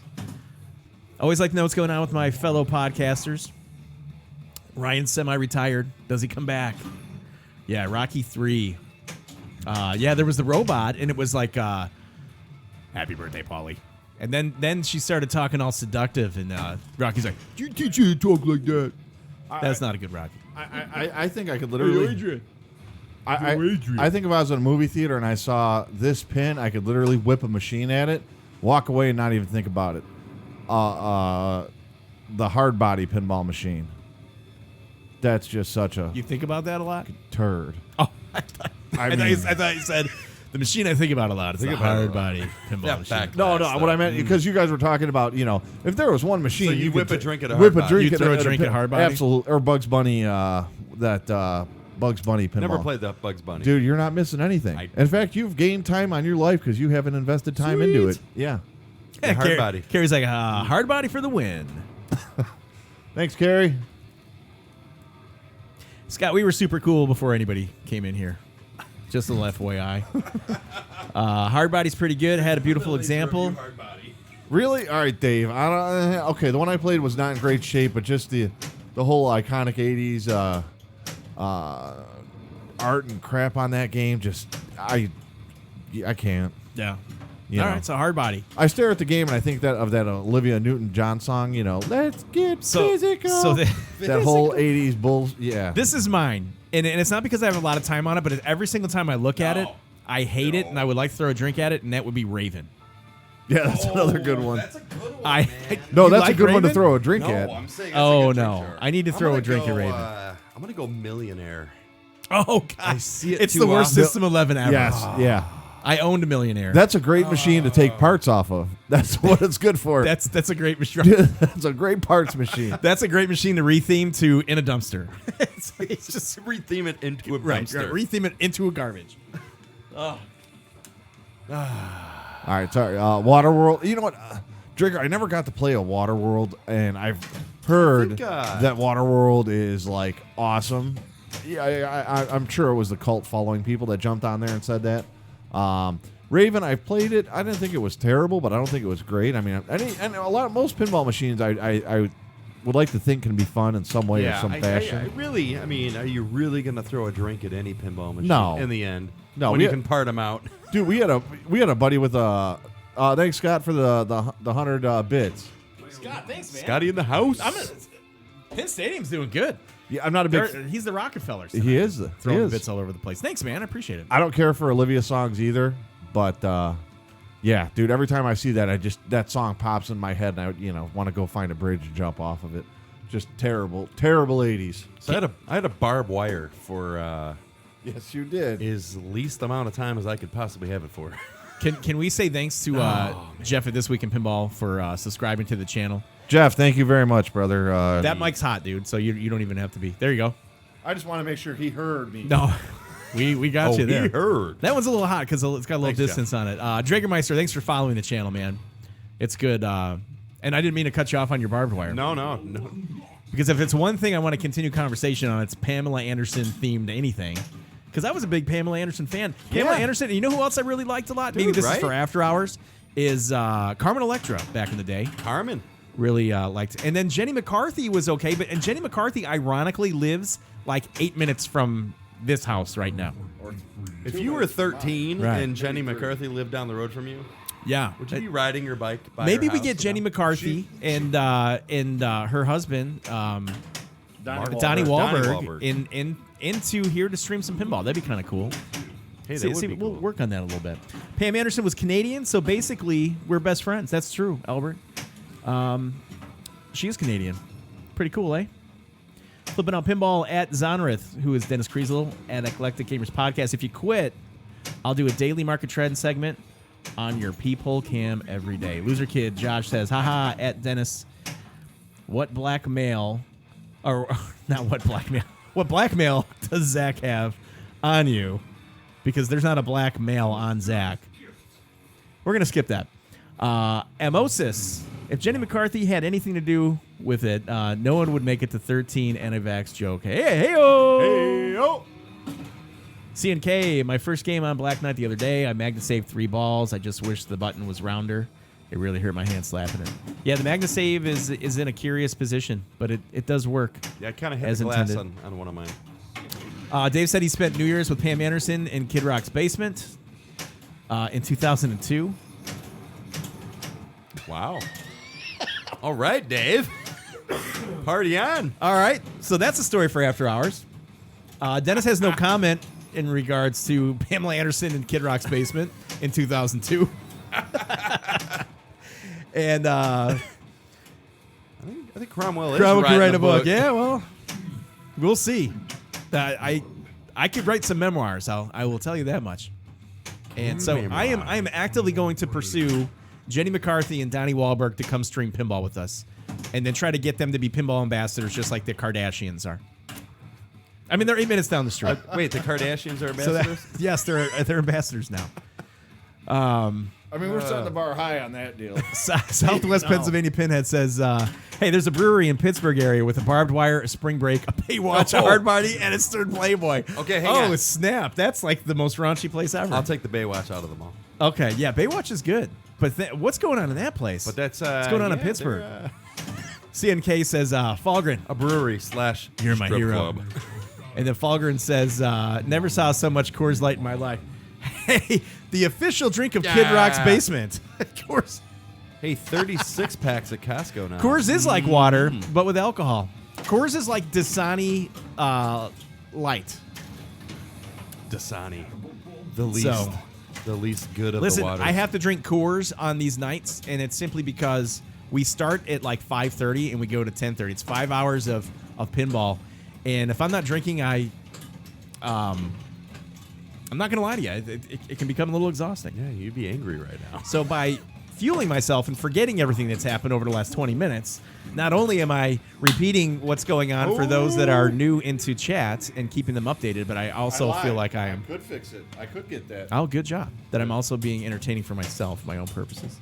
It is summer beer. Coors is from the Rocky Mountains. Mountains. Summer Coors is like canoeing, freaking close to water. That's true. Isn't Coors made by Ice Mountain?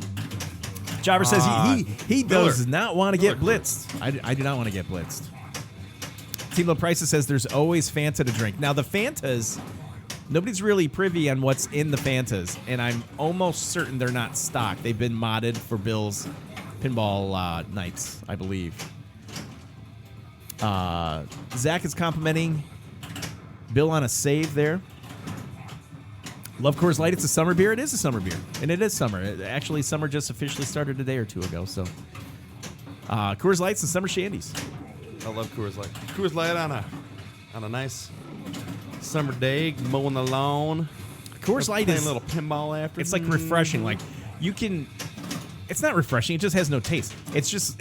It's just liquid for I your go body. between like Coors Light and Corona in the summer. I've had hangovers back in the day where like I was very parched the next morning, and I would just drink the Coors Light to hydrate myself. not even to reinitiate the buzz, Right. But just because I needed some water. So. water. What's the physical upgrade to the game? Do we know yet? Yes. So I'll bring everybody up to speed. 3 physical changes to Black Knight Sword of Rage that Stern unveiled today. First are 2 plastics on the lower playfield that they modified to add extra protection to prevent cracking. It was something that they did not notice in their quality control or cycle testing, but some feedback was given that some plastics were cracking.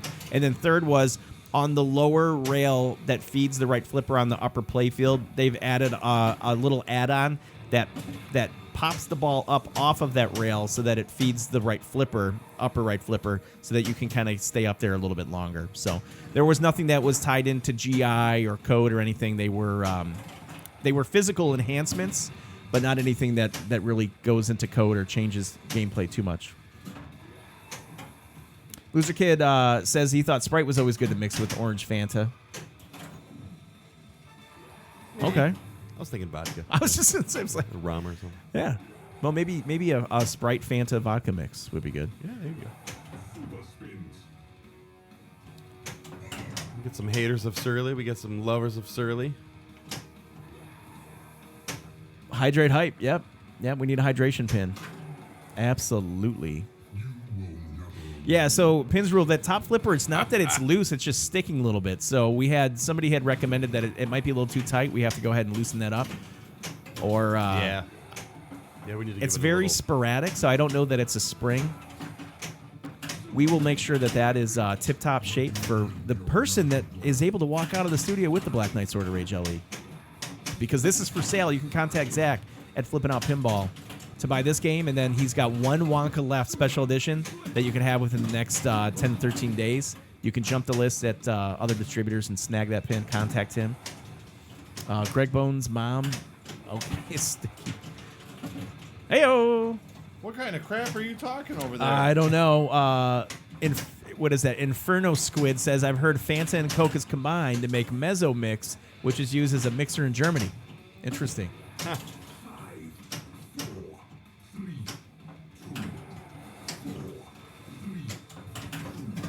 Team Low Prices says, Zach must have finally made Greg's mom. See,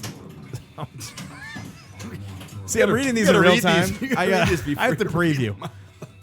Flipping Out says, let's start bidding at 7K. All right, so we're going to start the Flipping Out Pinball Live Pinball auction for the Black Knight Sword of Rage LE. For those of you that are willing to bid on this game, the starting bid is going to be at $7,000.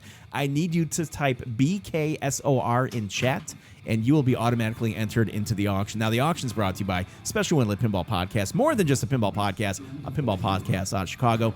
To my left, Steve Beatty, and my partner in crime over there on the podcast, Bill Webb. I'm Ken Cromwell. Hey, here we go. We're going to driving it in. 7K Aussie. I got to stop talking. I just realized that I haven't shut up in like 20 minutes. You. Woo-hoo! It's because I'm used to playing my turn by now. Bill, you played for a long time there. Kind of killing it. Right. That's a high of the night. What do you got, like 100 million? Oh, he did break a hundo. You said someone was breaking 100 this game, right? I did. Okay. Nicely done. Yeah, no commission from Special Inlet. The commission is in the bits there, Zach. So this flipper. We've been driving some bits. We're playing location pinball with that flipper, that upper top flipper. Yeah, this will probably be the last game on Black Knight Sword of Rage. We'll flip in the after hours. Love, guys.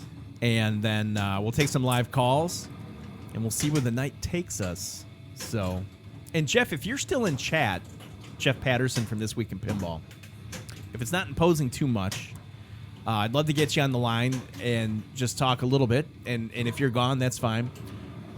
Before we do that, though, when we transition over to after hours, I always like to have Zach call in. This is his baby, right? So none of this is possible without Zach.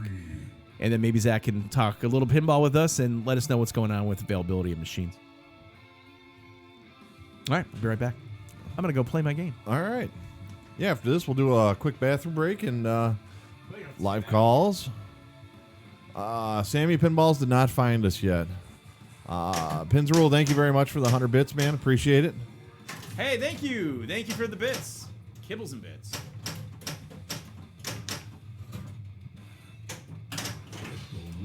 Yeah, I did kind of slap that machine up, man. It had to know how we did. Carrie Hardy just threw 10 bits. Thank you, Carrie. Appreciate it. Thanks, Carrie. I appreciate it, man. Honestly, every little bit counts. Literally. Wow, another 100 bits from Southwest Pennsylvania Pinball Head. Thank you much. Southwest Pennsylvania Pinball Head. Loser Kid donated 11 bits. Thank you much, Thanks, Loser guys. Kid. Now, Now, all these bits are bids on the Black Knight Sword of Rage LE, right? So what's the leading bidder at? Like, what is it at? I have no It's idea. at $1 right now. The Black Knight Sword of Rage is at $1. Oh, well, I'll go $2 on this game.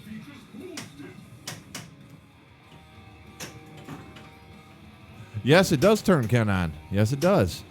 Honestly, I think we're gonna do the after hours show will probably be about a half hour to 45 minutes. Not gonna get too crazy. No, don't worry. We're not gonna sell your game for $1. Zach's like, Zach's getting all right. Yeah, he's like, this is documented history here. Yeah, he's trying to figure out how he's gonna tell Nicole that we're just borrowing the game a little longer. We're working on selling it.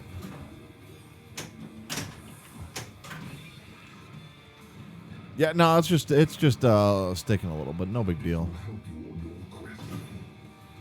No, you can't buy a Black Knight for $1.50. Dude, it's funny. The viewers keep going up. The higher the bid goes. So, I mean, if we get to like $3, we might crack a record on viewers on this channel. Yeah, if we sell a Black Knight Sword of Rage LE for like $3, I would almost guarantee that we get a little bit more of a followership. I'm sure next week would be freaking So huge. if Zach's willing to take one for the team here, I think the ultimate payoff, it actually ends up working in our favor here. Marketing 101. Well, it wasn't really the pledge that was the problem, man. It was the It can start at $7,000. I don't know where you guys are getting these at. $4.75 and a case of Fanta. I'm in on the case of Fanta. Yeah, you're absolutely. Alimony's a mother. Yeah, you screwed. Yeah. Divorce ain't cheap. That upper playfield is interesting at this point. Yeah, no, Scott, honestly, this game is for sale. So if you're interested in it, hit Zach up and anyone else that's interested. You can have the glass. Oh, you might have competition. Dave Falgren's talking glass bottles of Fanta for Bill. Ooh, glass bottles. Shazam. Yeah, you know what? Like honestly, I'm really liking this game more and more. So, I think you got an extra ball. That's it, right? No, you got an extra ball. I think I played my extra ball, actually. Oh, did you? Pretty sure I did. All right. Yep, that's it. Oh, Yeah, buddy. did I get to write my name in this game, or did I still not? You should, I think, right? You know, Nope. Bill, I felt the same way a week or two ago. I was like, that was a really good game. That's all right. All right. So Black Knight Sword of Rage will be faded to black here a little bit. As we cut the playfield mic for Black Knight Sword of Rage, we're going to take care of some business here and pay some bills, and then we're going to transition over to the after hours content on the Flip N Out Pinball Network.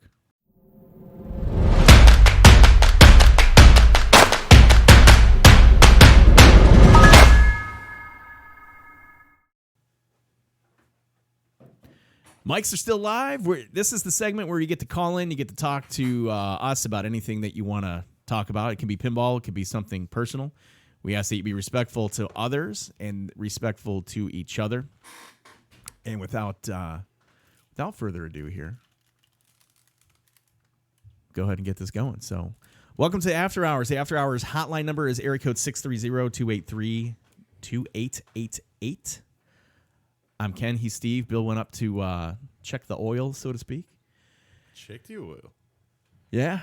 Oh, we got a Slap 630 save. number. Nice. Yeah, we got to you know what? Spare no expense on the Flippin' Out Pinball channel. Yeah, we have the buddy. 630 number. Now, before anybody calls, I'm going to have to go ahead and get ourselves into there. And Chris Haper, thanks for joining the stream here. Give us 1 second here.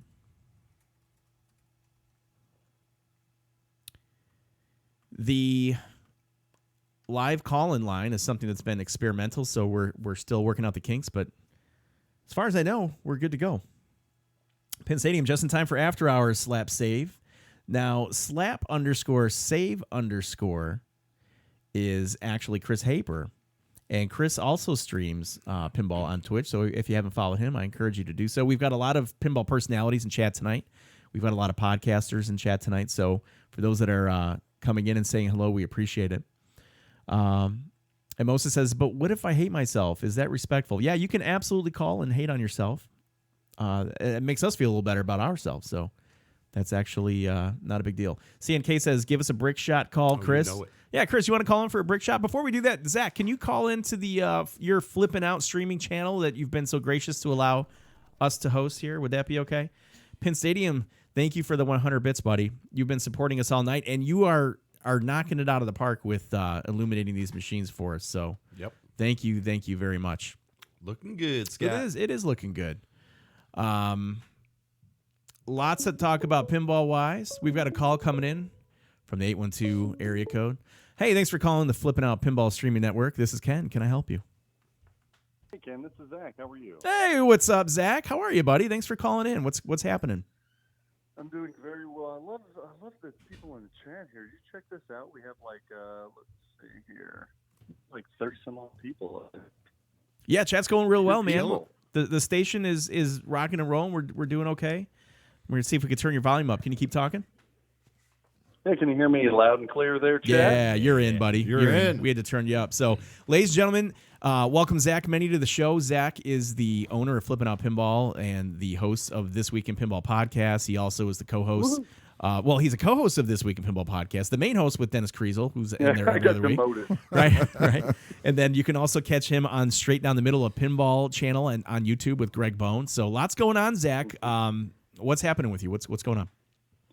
Nothing much. I appreciate you guys doing this. It looks good. It sounds good. No more choppy audio. I'm loving that.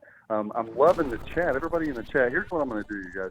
I'm going to, in my fastest voice, I'm going to try to read every single one of you sexy son of a bitches in chat. You guys ready? Hey, Zach, but Nice. before you do that, Zach, we've got some breaking news that Okay. just came in to the Flippin' Out Pinball Network, Okay. and that is that Southwest Pennsylvania Pinhead has just used 100 bits to support the channel. Wow. So thank you. Okay. Thank you. We appreciate it. Bill, The bits are flying. Every Bill, little. if you would, maybe a nipple shot for the Southwest there. Dude, I got too many shirts on today, man. It was raining. Sorry. He's flared up. No nipples going on today. Right. All right. Do the nipple Appreciate during all my the bathroom tips. break. Trending down. Yeah. Trending down. Nipple shots are Again, trending down. Bill Webb's nipples. As a reminder, chat, everybody that donates bits or donates subs to the chat does not go to Flippin' Out Pinball. It actually goes to Ken and Bill for their hard work. So keep that in mind whenever you are supporting them or when you are donating. And this just in, Zach, sponsor of the show, Pin Stadium, Scott, has just used Oh, 1,000 oh. bits to sponsor Thank and you, help Scott. out the channel. So, Scott, thank you so Man. much, guys. I mean, humbly experienced. And this just in, Dave Dave Fallgren Fallgren. with Oh, 100 bits. The bits are flying tonight, guys, and I love it. I love taking some bits all over my face a little bit It's tonight. raining bits. Whoa. Rain Whoa, and whoa, bears. Hey, it's after hours. We need a little raunchiness. Thanks, guys. So I didn't mean to cut you out, Zach, but news is updating, and we want to make sure that we're doing. Oh, and Boogeyman Boogeyman. just use little 100 bits, Boogeyman sharing action. 100. Thank you, Boogeyman. When the Boogeyman drops off some bits, you know some stuff's gonna go down. Okay, I'm going to read off as fast as I can Okay. all of these names in chat. Are you ready? Do it up. All right. Moses Angel of Flight, another viewer, Berto Drink, BJ, Bosie, Boogeyman, Cardi Harry, Cake, Cormoran Root, Cycle Motion, Defalgren, Dirty Toes, Freaker 23, Harley Blue, Hypercus 200, Inferno Squid, Jobber Rudd, Flash Rating 9, Loser Kids, I poop on you, Lucas in San Diego, Lurk, Mac Jedi, Need More Pins, Penn Stadium Pins Rule, Savage, Brunch, Local, Swab Up, Pinhead, whatever the fuck that is, Team Low Prices, TT Pinball Traditions Never Die, V&K, Virgo Pros, Zinfully R Anarchy, and the turd himself, Zonred. That's it. Dude, it's like That you was- just activated the book of Necronomica, like Evil Dead's about to. That sounded really strange and Hey, awesome at the same time. Anything would be better than that godforsaken Chucky film that came out this last week. If I could do a brick shot right now in tribute to Slap Save, that would be it. That movie was shit. So the Anybody movie's else in chat see that? the movie's trending down, but the doll's trending up, right? Oh, such a horrible film. I miss old 80s Chucky. All right, I'll see you guys later. Hey, man, All right, thanks, thanks for brother. checking in, man. Thanks for all your support, Zach. We appreciate it. So that was Zach from Flip N Out Pinball chiming in. And again, he's got one Wonka left. It's SE that you can get here really short. We've got another call coming in. Hey, thanks for joining us on the Flip N Out Pinball streaming network. What's going on? This is Jobber. Jobber, what's up, man? Going on, man? What's going on, guys? One of my favorite guys in chat. The guy's here, and he's bringing it every single week, and he's keeping the conversation rolling, dude. How are you, man? Thank you, man. And being a smart ass all the way to the bank. Hey, and as my ex-girlfriend said, rather be a smart ass than a dumbass. So good for you, man. Yeah, that's very true. So I do try to bestow my stupidity, and it's fun. Well, you're doing it well, man. I appreciate it. What's going on with you? What brings you to call in tonight other than saying hi? I actually have a legitimate cabinet restore question, and it's not for a pinball. It's for an arcade game. But a few months ago, I got a Mortal Kombat 2, and it had mold in it. So I did the cleaning out and all that kind of stuff, and I think I got most of the mold done. Now I'm getting the dirt and other things that were in there because it was in an operator's warehouse that had water, obviously. And I am curious to see if any of you would recommend me possibly painting over the wood just to give it kind of another layer of something over the protection, the old smelly material. On the inside or on the outside? On the inside. On the inside. The outside, it had been converted several times. So it was converted to an NFL Blitz. Yeah. And then it was some paintball game from Team Play. And the art actually was just painted over with, paint.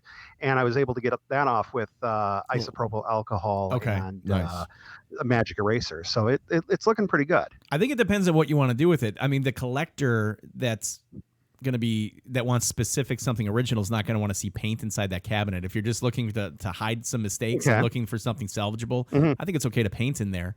Good thing, obviously, these things are on display, but somebody that's going to really want something original is going to absolutely want to see inside and see what's going on. So I think it depends on if it's for yourself, if you plan on selling this. It is. Yeah. This is my second favorite arcade game of all time after Pac-Man. So I already have a Pac-Man. Right. And then this one is my second favorite, so I want to have it. Now, I'm not a original hardware kind of guy to begin with. I will put a CRT in it. Yep.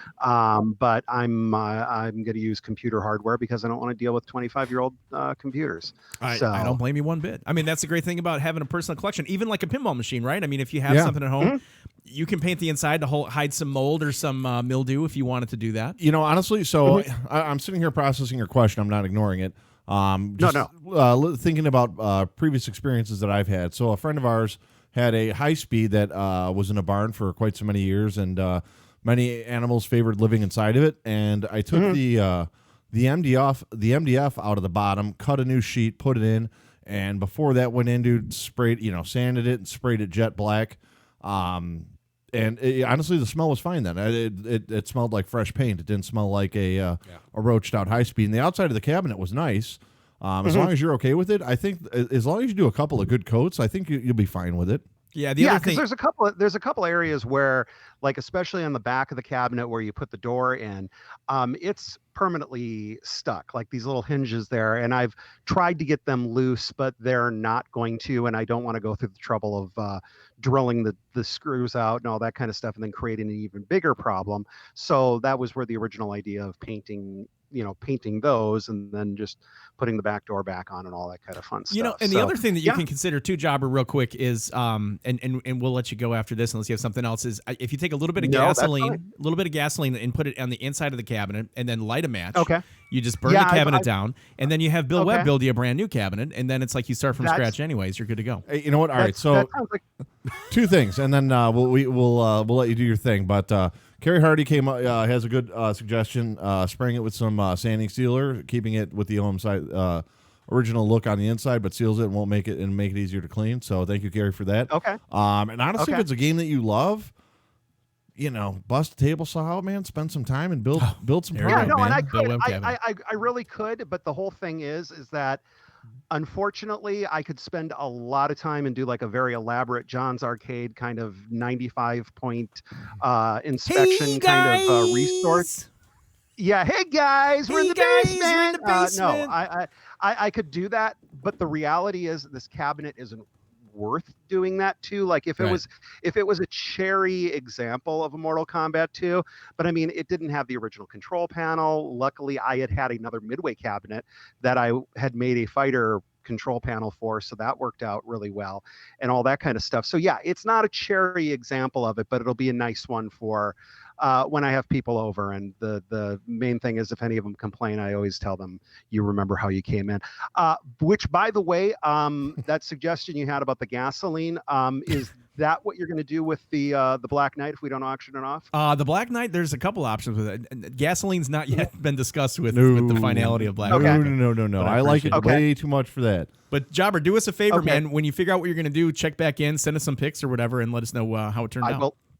I will absolutely do so. And it was nice chatting with you, and hopefully talk to you again. Hey, thanks for coming in and supporting the stream, man. We appreciate it. Yeah, thank you. Thank you, Jobber. Problem. It's a lot of fun. All right, thanks, Jobber. All right.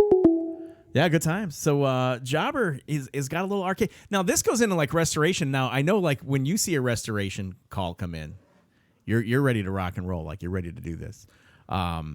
Arcade restorations are just as particular as pinball restorations to those that collect arcades and pinball. So, I mean, where some people feel like there's a divide there, like you have to advance from arcade to pinball, there's just as many nitpicky individuals on proper restorations in arcades than there are in pinball. See, but would you rather, and this begs the question, would you rather have a restoration or would you rather have something that's brand new?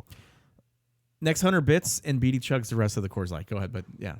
And me personally, I like having all brand new. I mean, that's why. Boogeyman jumped on that. All right, guys, we're gonna need 200 more bits. I'm on Lagunitas. Oh, he's on something here. It's like 5 millibytes. Let me see what you got. The water's gone. Oh, you chug that. That's not a problem. It's 100 bits, man. Okay, all right. Zach's jumping in. Cheers. All right, cheers. Everybody out there. A little something, cheers. something. A little 12.5% alcohol going down smooth as silk. So I'm not even sure this is allowed on Twitch. That's the way that we're doing this. But hey, we'll drink for bits, right? Till we're flagged. Right. I will drink for your guys' bits. I like it. We'll drink for bits all day. Right. That should be the next t-shirt. Baby.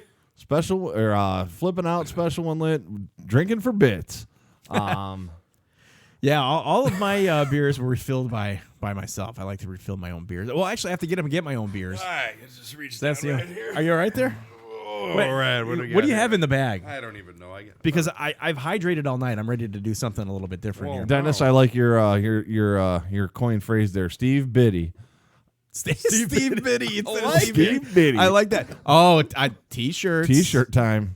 Steve Biddy. Steve Biddy. We're going to have to come out with a new line of t-shirts. It's got to have like a bucket of chicken on it somewhere. It's got to have Steve with a Lagunitas and like 100 bits, like carrot being dangled on like a fishing pole. What's that? The insurance commercial. We got to be quicker than that. Biddy just has a bad ring to it because it could mean anything. Biddy is Biddy. I kind of like it. I kind of like Steve Biddy. So Ken, you want a little something here? You want a little Corona here, gay? I don't want any Corona. I mean, if anything, I'll go IPA, but I have some in the fridge. All right. So if you want to keep up with your little something, I can grab something else. So yeah, no, you're good. Up to Corona. Are you going to switch to Corona? Yeah. Oh, I'll take a little something. You know what, Kerry? I never tried building an arcade cabinet. All right. I'm told it's easier. I'm sorry. I'm just kind of going back to when we were talking about arcade stuff. Well, one day if there was ever enough time to, I'd love to build one, but they're just, Building arcades are a lot easier, in my opinion, than pinball machines, just because the joinery work and everything is completely it's different. So just my opinion. Okay. Just my opinion. A reminder: the Black Knight Sword of Rage LE that's here right now is for sale. So if anybody that's in the area here, Chicagoland area, that wants to come check this out and take this out. Happy to load it out of the Special Lit Pinball Podcast Studios. Yep. We'll get you on your way. Contact Zach at Flip N Out Pinball for information on that. And then finally, I wanted to also mention that there is one Willy Wonka special edition that's still available at Flip N Out Pinball. So contact Zach. No need to wait. You get it within 10 days, 12 days, whatever it takes. So, I mean, you'll have a Willy Wonka. You don't have to wait. You'll be playing on the 4th when all your people come over. Ooh. Well, yeah. A big part of like a pinball new release is being the first kid on the block to have that. Right? Yeah. Because what happens is once everybody has it and then yours comes in late, it's just not exciting anymore. You're not cool, so you look into something else. So it's just kind of how it is. Pinball Nerds Podcast says quadruple IPA is Ken style. That is absolutely correct. Tiki Pinball yells, Tiki shirt is my favorite. Thank you. I am wearing the Tiki shirt tonight. Not Good selling shirt. shirts here, Good but shirt. maybe Zach will let us sell a shirt or two at one point because we have some extra shirts. We're making a little change to the shirt too, color wise, which is pretty cool. Jobber says even my virtual pinball was a lot more work. The wiring alone is 3 times as much. We were talking with a local friend about getting into a virtual pinball cabinet set up. Yeah, I think that might be. I think you're looking at like a $5,000 investment. Wow. For something that's going to be solid and future proof. Seriously. And we have the knowledge to pull all that off, dude. Between the programming, the graphics, and the cabinets, it's just still. I don't know if it's worth it. Yeah. Yeah. SE on Jersey Jack Pinball is the standard edition, and it's not the special edition. So SE for Wonka is their base model, and it's their most affordable model. So it's a good starting point. There's not a big difference physically with the play fields between the SE, which is the standard edition, and the limited edition and collector's edition. So it's a good affordable way to get in. I think it's a great game for the price. Yeah, no, me too. And if I accidentally said special edition tonight, then that's my fault. Because when I think special, you know what I think, Bill? Us? Special when lit. Yep. And again, I'm Ken, and this is Bill from the Special When Lit Pinball Podcast. So I encourage you, if you have not followed us, go on Facebook and follow us because we have our 1-year anniversary show coming up next Monday. Nice, and we'll be giving away a year lot of already. prizes. Dwight Sullivan will be coming into the show, and that's Special When Lit Pinball Podcast. We're out of Chicago. And then Steve Beatty's here. He's our partner in crime. He's been along with a lot of pinball adventures. And He's like our pinball producer. We got to come up with a good title for Steve. We need a producer. Steve needs a title. Talk. Yeah. Need some more biddies. Steve Beatty's? Biddies? some Steve more Biddies. So I don't know where that's going to So go. Dwight's coming on Monday. Is he streaming afterwards? Well, Dwight's actually coming in to record the 1-year show Saturday night. Oh, okay. Because Gotcha, we have gotcha, a gotcha. lot of editing that has to be done bet. Sunday, and Yep. then we need to release on Monday. So no, big Dwight one. will not be. Okay. Pretty sure Dwight's not streaming Willy Wonka I don't think so. with us. Gotcha. Yeah, right. But for those of you that saw Chuck last week, Chuck Ernst from Stern, he streamed Black Knight with us last week. good time. Chuck was great, and was I talked to great. him today, and he's willing to come back and willingly, like he's. We didn't have to Excited bribe about him or No, get no. the chloroform out and wait I in the said- parking lot of Stern. I said, I got a couple $100 bits maybe we could throw. So, but no, he's ready to come back. So he was fun. Yeah, Zach says we need a Dwight Munster stream at some point. I agree. I am working on something like that, Mr. Zach. So we'll see. Yeah, there's I'm hoping actually next month sometime. a pretty ridiculous Munster stream that's in the works, which goes beyond just a Dwight Sullivan. In all honesty, News to me. streaming. Okay. Okay. Yeah. Anyhow, well, I mean, Dwight would be involved. Either way, yeah. but the there would be goal- more than just Dwight involved. No, yeah. Right. Would we actually It'd have be everybody Jenny out? McCarthy will be there. No, I'm kidding. We'd actually have to work on that. I think that was a great idea. action. I'm telling- Carmen dude- Electra and Pamela Anderson, and we're all going to hang out in Kid Rock's basement with Dave Falkner. We're gonna play hard Absolutely. body. Right? And we're Playing gonna some party, hard body. We're going to party like it's 2002. Playing Lady Luck down Right. in the basement. Right, exactly. Yeah, Chuck was great. Team Low Prices. He was one of our favorite guests that we had on the show. Ooh, juicy.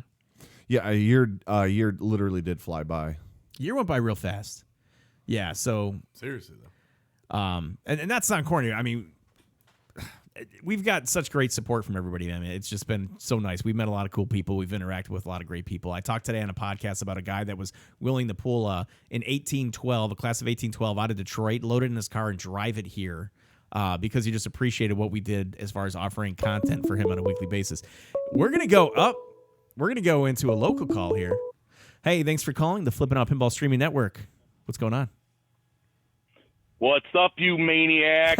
What up, Dave? Dude, are you calling from whose basement are you calling from, Dave Falgren? I'm in my garage. I call you guys from the garage. It's Monday. Okay. So real quick, because we can't get into like a crazy story. Give us the 2-minute No, version of how your party ended up in Kid Rock's basement was it with Carmen Electra or Jenny McCarthy or No. That was when he was Anderson. dating Pam. Okay. So my friend, I got a really good friend. He actually went to Conan as well. He does lighting. He did lighting for Kid Rock. And he was also doing Cadillac for the auto show, so he was up there setting up the booth, and he was like, "Hey, man," and this was back in 2002 when I didn't have kids or anything. So ran up there and spent New Year's, and he was like, "Hey," and it's kind of like this Detroit musical mafia up there. Uncle Crack, this is where it gets nuts. Uncle Cracker's cousin owned a bar, and if I set up the stuff for the DJ, we got to get into his bar's party for free. So spent New Year's, the 31st, during the day, and then went back to the room to clean up. Mike gets a call from the road manager, and it's like, "Hey, you want to go to Kid Rock's house and spend New Year?" I was like, "Yeah, let's go check it out." Bob, got it. Hey, Dave, I don't mean to interrupt you here, but we got some breaking news. Pinball Nerds Podcast has just used 9 bits to congratulate us on our 1-year anniversary. So thank you, Albert and Pinball Nerds. And, thank you, Albert. And now back to our back to our regularly scheduled story here, Dave. I'm sorry. Go ahead. So I threw off all the timing now. Threw it all off. He's like, we're in the basement kind of hanging out with the road manager and what have you. Road manager comes down and he's like, they're at the airport. They wanted to leave and they're coming home and we're not supposed to be here. So it's kind of like Bob and Pam all of a sudden show up with like his kid and like Tommy Lee. It was like Pam Anderson and Tommy Lee's kid. It was like being at a family party. It wasn't. Why are Tommy Lee's kids hanging out with Pamela Anderson and Kid Rock? Kids. Yeah, that's her kids. Same kid. That's her kids. Tommy Lee I understand that, but I mean, she had custody. Yeah. Okay. Bob was there with they were in Tahoe and they were like, "Oh, let's just go back to Detroit." So they showed up and we're partying in their basement. So you can't make this up. His parents That's why there. The specifics that he's offering pictures. here. I got pictures I could show you at some point in time. All right. But I believe it sounds like it wasn't my, a crazy party. It was let like me a family get event. off my one regret I've had. I really have few regrets in life, but New Year's hits and the whole band was there. Like the guitar player, all these people. Like it was all music people and me. I was like the one person that nobody knew, but I was being cool. And they're like, "We're gonna do body shots off of Pam Anderson right now." No. Listen to this. So New Year's hits. Pam's and it was a nice sized bar in the basement, and Pam's working her way around the bar and giving everybody a hug and a kiss for New Year's. And I'm at the exact opposite end, and she got like 3 away from me, and I bailed. I went to the bathroom. I was like, I couldn't do it. Are you? Because she didn't know me. Like I didn't know her. Was she like the Stanley Cup? Like everybody had their mouth in her at some point, or like what? Like no, you just didn't want to get sick. Like Happy New Year's, yeah. And then she gave him a kiss, and then Happy New Year's. I mean, everybody was kind of, it's New Year's. People do that crap. But I was just like, sure. I know where this is going, and I didn't want to be like Happy New Year's, and her to be like, who are you? Get this guy out of here, Carrie Hardy wants to know who all here has seen the Pamela one Tommy regret on the boat video. The boat video. What is that? Family friendly What are you talking show, about? kind of, right? Right. It's getting raunchy, Dave. So anyhow, she kind of got that I felt uncomfortable, and later on she's like, "Hey, help me go find some champagne." We go in the back room, and there's literally, I don't know, it was like a semi-load of Coors Light stacked in this back room. Nice. In case of the Coors Light. It was amazing. See? So, yeah. I'm like baiting Pam Anderson in with the Coors. Coors Lights. Like she can smell them from miles away. Come, Pam. She was looking for she was looking for champagne, which was weird because that's like right before that was when she everybody found out she had hepatitis, and I'm like, you're not supposed to be drinking. I bet Balser was there too. Zach's just. Oh, Dave, can I tell you something, buddy? This is a great story. This is exactly the kind of stuff we want to hear on After Hours. Absolutely. Oh, yeah. So, that's why I call. It's do whatever. But no, yeah, hey, perfect. Minnesota is I just want to talk up Minnesota a little bit. It was great up there. Yeah. That tilt is a great facility. I mean, they don't screw around. They had that Cactus Canyon up there. That one had a little issue, but it still shot okay. The shooter, they need to replace their shooter spring. But yeah, I mean, I was really impressed. I mean, they had all their games ran perfect, and they're 50 cents a throw. Nice. Did you get a chance to see Lloyd Olson's place in Minnesota? Were you in that area or no?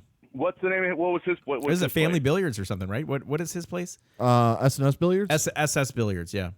I didn't because I was up there for a wedding, and the groom is actually a guy I play pinball with. He's a casual pinball player, and he's like, "Oh, we're going to brunch, and then we're playing pinball." So we went to Mortimer's and we went to Tilt, and it was really hot. And I was with Bob, and he was like, "Man, you met Bob. He's like 300 pounds. He's bigger than me." And he was just like, "Oh, it's too hot in here." And he went outside. He's like, "It's hotter outside." And then, he was expiring, and we had a. Well, Jobber says, "Listen, dude," he said, "hit me up next time you're in Minnesota, and he'll join you at Tilt." So, nice. And you could probably bring back a restored Facebook. Mortal Kombat cabinet if you want. And hey, I was representing. I had the shirt on, and absolutely nobody commented on it. What shirt is that? I figured if there was like the special and lit shirt, I was like, okay, if I'm wearing the shirt and I put it on Facebook, I figured somebody would be like, hey, and I was just like, no, nobody. Yeah, you know what it is? We haven't hit the Minnesota market yet, so we just skipped that one right to Canada. That's still branching out. Right. We haven't aggressively marketed Minnesota yet.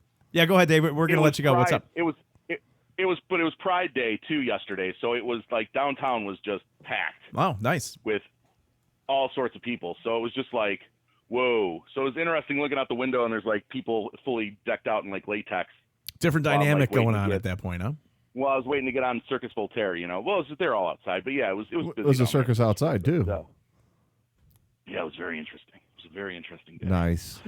Well, Dave, next week we want to hear more about your adventures outside of pinball because this basement story. I've got some inside pinball adventures as well. So yeah, we could do the adventures. Right. Maybe we have a little after hour segment with Dave Falgren. After. I have to ask the boss. I have to ask Zach if we can do that. But thanks for calling in, brother. I appreciate it, man. It's always good to see you in chat, and thanks for supporting this stream, man. All right, we'll talk tomorrow, Dave. Keep up the let's get the bit bonanza going. Let's go. Hey, the beaties. We'll drink for bits. Good job, guys. Thanks, brother. Right, thanks, Dave. You, always good to hear from Dave Falgren. No doubt. It's good times. Dave's the man. Yeah, as we get X-Play with Morgan Webb and that guy. So Morgan Webb, I remember Morgan Webb. Wasn't she she was like the host of X-Play, right? Like it was a video game show. Oh gosh. And she kind of had that like nerdy sex appeal to her at that time. I did used to watch that. He says, Dennis says, I laughed every time they pretended to play the unplugged console. Hey, Chris Haper. You're here in chat right now. Do me a quick favor if you don't mind. Reach in your pocket and pull out the cell phone, not the other thing, and dial 630-283-2888 and give us a quick brick shot because we have not heard a brick shot lately. No, it's been a while. And the last brick shot I heard was him guesting. He was a guest host for a segment on This Week in Pinball, and I do miss the brick shot. So, Chris, if you could help us out, I would love to have you come on and do a little brick shot, impromptu brick shot. And if I know Chris right now, he's having a couple beers. Oh, yeah. And he's probably playing the Oktoberfest that was here in this studio because he was the one that took that on. Yeah. So, Chris Haper, I think that was a nice little transition for you. The 2-inch flipper. Lord of the Ring breath. What is a Lord of the Ring breath? Like, how was that good? Breath? Lord of the Ring breath wants to hear some more of Zach's Elvis impersonation. Now, that's not allowed back on the show unless Chuck's here, because Chuck's the only one that appreciates the Elvis impersonation. And then Dennis says he likes how we think, or that we can just command Chris Haper to summon the brick shop. We can't command him. We can just it ain't a genie. We ain't rubbing a bottle or nothing. Right. Flipper is probably sticky. Yeah. A lot of sticky stuff going on these days. Well, let's see who we have here. I think I might know who this is. Hey, thanks for joining us on the Flip N Out Pinball Network. What's up? Brick shot. Oh yeah. Chris, what's up, man? What's up, brother? No, what's going on, fellas? Nothing, man. You know what? Dennis was just giving me some business about summoning you, but I know you did this on your own accord with a little bit of influence. So I'm happy that you're joining the Flip N Out streaming party here. Thanks, man. Yeah, thanks for having me on, boy. So what's going on? How are you liking that Oktoberfest that you took delivery on? Very nice. Are you liking it, really? Oh, yeah. Dude, there's so much to do in that game. Right? The code just keeps getting better. The graphics, I was a big complainer, let's just say, about those graphics. The animations on the LCD. The animations, yeah. They have definitely turned around since that last code update, for sure. One of the most noticeable improvements I saw that bothered me originally was when it would go to the crowd and it looked like kind of like that black and white static photo. Yeah. Like that. Exactly. That's gone. Yes, that's gone. That really came that came out so much nicer. Right. Yeah, so they added that color to it and that fade away. Yeah, really spruced it up for sure. So did you get a chance to watch the Stern stream today where they added the playfield enhancements to Black Knight Sword of Rage? No. Okay. Unfortunately, I didn't. I missed it. I was hanging with the kiddos this evening. No worries. Do you have a Black Knight Sword of Rage? I do not. No. Okay. I played that game up at what was that show when Wonka was rolled out, and I think I got enough in my collection of kind of that upper tier playfield area. Mm-hmm. I think there could be more to do in the game, but yeah, I didn't see it, so I don't know what was added.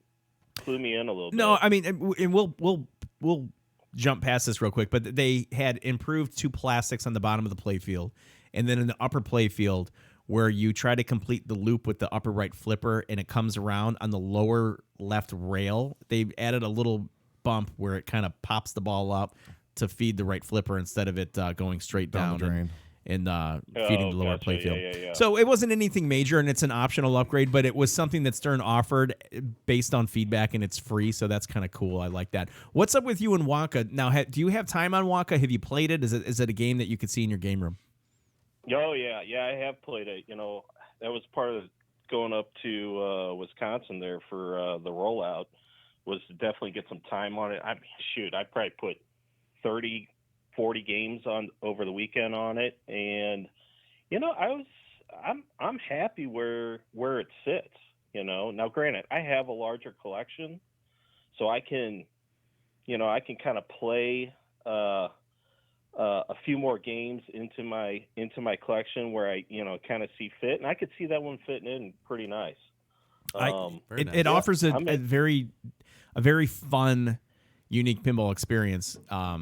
And I'm excited to have you play it outside of a show, because when you're at a show, there are so many other things. It's like almost sensory overload. So if you enjoyed it there, I can only imagine how much you'll enjoy it like when you're in the privacy of your game room, of your basement. You've got one of the nicest game rooms I've ever seen from pictures that you've shown me. Absolutely. It's amazing. Thanks. Yeah. So good. Yeah. Luckily, when I was at the show, so I waited to the end of the first night after reveal, and there wasn't too many guys playing, so you could hear what was going on. I was still amazed. I thought the game, it shoots real well. There's a lot going on, and I think it's again, it's one of those code things where there's enough on the playfield, that enough to do that it'll only get better. And that was kind of the thing that drew me into Oktoberfest. Like, I, at first, really didn't give it, a double look. But then when I played it a couple more times, I was like, holy cow, there's just so much going on here and so many different ways to play the game. Yeah. It's incredible. It is. There's so many different shots. There's so many different tents, which introduce so many different modes. Have you gotten into any of the mini wizard modes or the wizard modes yet? Yeah, I've done the duck race. I've gotten into that a couple times. Have you been able to help the poor Wiener dog that can't go down the slide because he's too scared by himself? That was always great. That's do you know what I'm talking about, Chris? It's my favorite freaking line of pinball. Oh, look at the poor Wiener dog. He's too scared to go down the slide. There's a few in there. It's awesome, man. It like makes me want to go outside and like help a dog across the street or something. Yeah. Man. It's just like it tugs at my heartstrings. I'll tell you what, the more and more you listen to the music that they put in it, the more and more I want to go to Germany for the real Oktoberfest. Right? I don't know what it is. Oh man, it does pull you in. Chris, nobody's going to understand this except for us, but yeah. What course is that on Golden Tee where it's like it's the German course? It was like, hey, Golden Tee, hey, Golden, and you know what I'm talking about? Like they got all the Oompa music going in that. Yeah. That's what it reminds me of playing pinball. It's like it's such a fun party pin, man. Right. It's such a great atmosphere for drinking with your buddies and just having fun. Yeah, exactly. Yeah. Now I will say though, I did play with my neighbor. I don't know, last weekend. And we were pretty tanked up. I was like, dude, come on, let's go back to the house. Nobody's around. Let's just crank it up. And that game kicked our ass big time. But then the next morning I woke up and just blew it up. So nice. It's like, well, That's awesome, man. Hey, before we let you go, do you have an impromptu brick shot for us tonight, or are you just taking the night off and just chilling it up? I will do one for you. But here's how this is going to go. It's going to kind of stay how my day went. All right. Brick shot, oh yeah.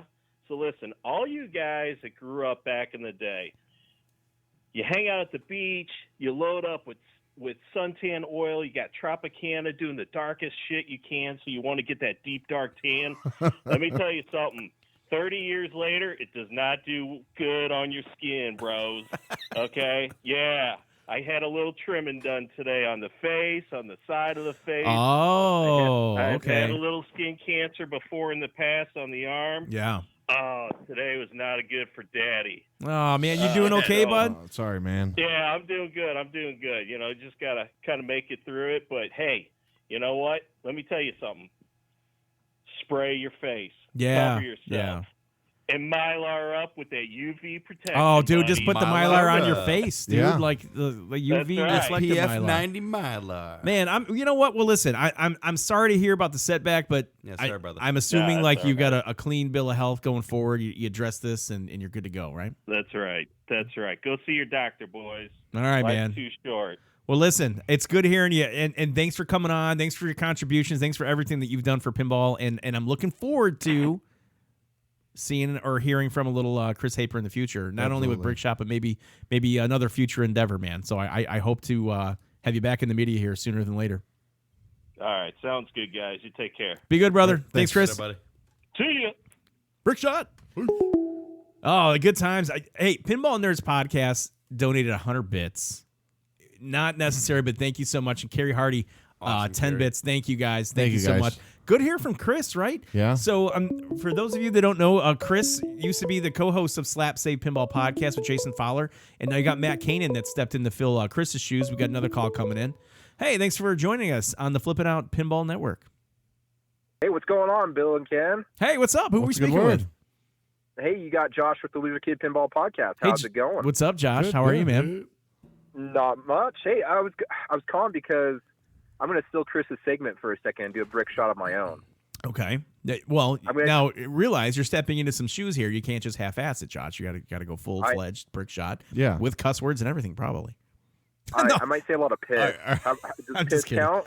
Yeah, piss works. So you're at 2 right All now. right, piss. All right. Okay, so here's my brick shot. Okay. You spend almost a year setting up a pinball show, right? You do all this work. You get all these pinball machines to show up. Like we're doing the Salt Lake Gaming Con this weekend, right? Okay.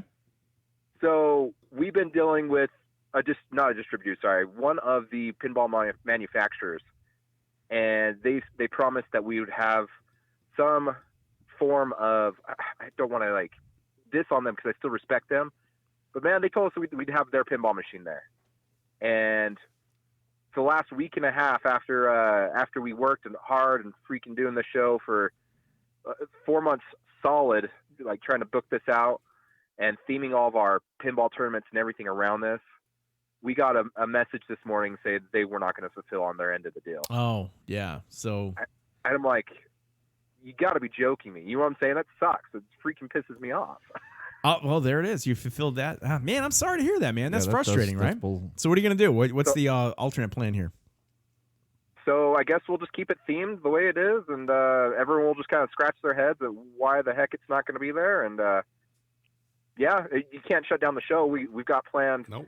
So it's a video game convention mixed with pinball, and we have over like 100,000 people that come through on the weekend, and it's going to be insane. So Josh, if you get a can't shut it chance, down, you know. next time when this is going through, this is the first I've even heard of this show. Yeah. I would love to have mentioned it and just help spread the word on our page or our podcast or whatever. So if we can help moving forward sure. with any of this stuff, please let us know. 'Cause Yeah, anything we can do. always like to Well, promote shows. and we love it because they give us the space for free. They're really nice because they want the pinball machines there. So right. it's all like our whole team in Salt Lake takes care of everything, man. They give us a bigger section this year. It's 50 foot by 70 foot, and it's just going to be packed to the brim with pinball machines. Let me ask you this: Have you ever gone? Have you come up to Chicago for Pinball Expo before? I haven't, but I want to. Okay. I know that, you know, I've talked to Dead Flip. He wants to hang out, do a stream together. Mm-hmm. I've talked to you guys, wanted to come hang out with you guys. I just need to come up to Pinball Expo and check it out. I think you'd be pleasantly surprised with Expo because you get all the bang for your buck without the enormous crowds that prevent you from playing games. And, Yeah, it's good. Oh yeah. Good so time. it's just one of those things. So yeah, I mean, we'd love to invite you up and hang out and have you a personal guest. I know myself and Bill, we were going to try to work something out this year. We were going to host a little bit of a special when lit welcome party to Expo with Bill's wife deciding to have a baby at that time. That's without my consent. Right.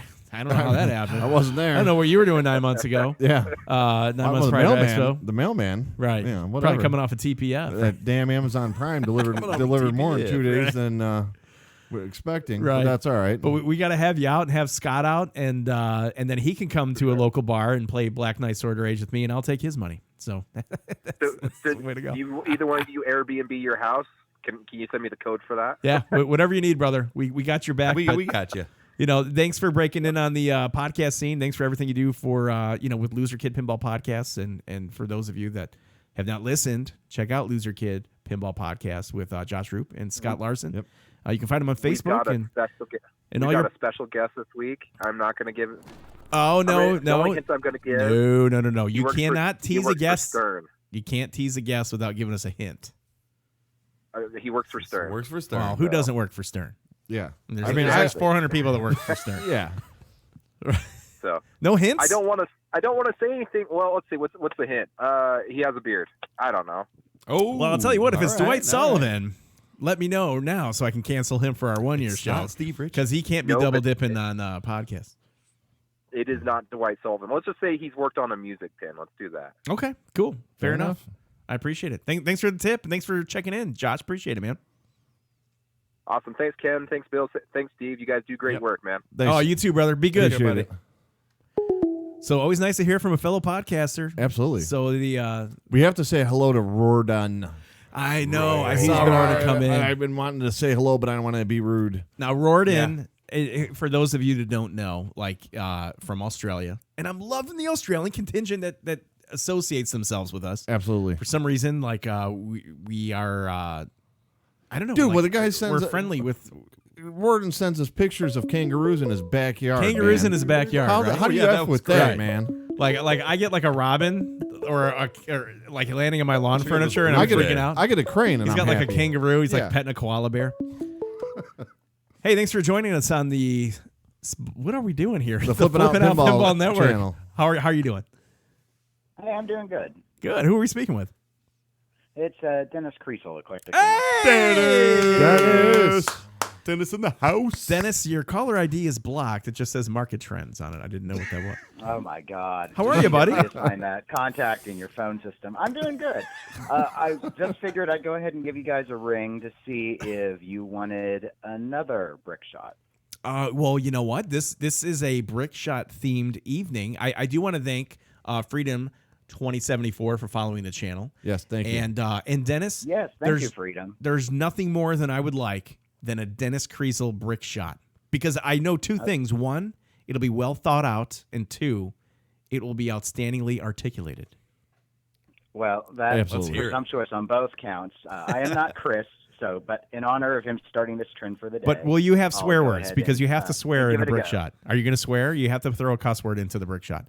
You can't. You have to put one in. Do you just want one?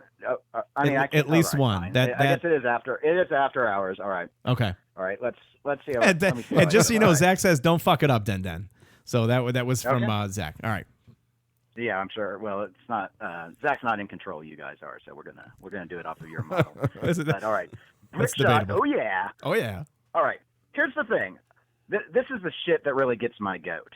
It's when you've got distributors actually going out in public and telling people to buy a fucking pinball machine without even playing it. Without even playing it. Can you believe that shit? Uh-oh. All right. But first off, fuck them. Number two. And I'm watching the chat come in. All right, go ahead. It's my money. It's my money. So fuck you again for having the hubris, the presumption, the audacity to dare dictate to me how to use my funds. Sales trending and down. Point three, the notion that I would be able to recover the damage of buying a pinball machine. What if I get monstered?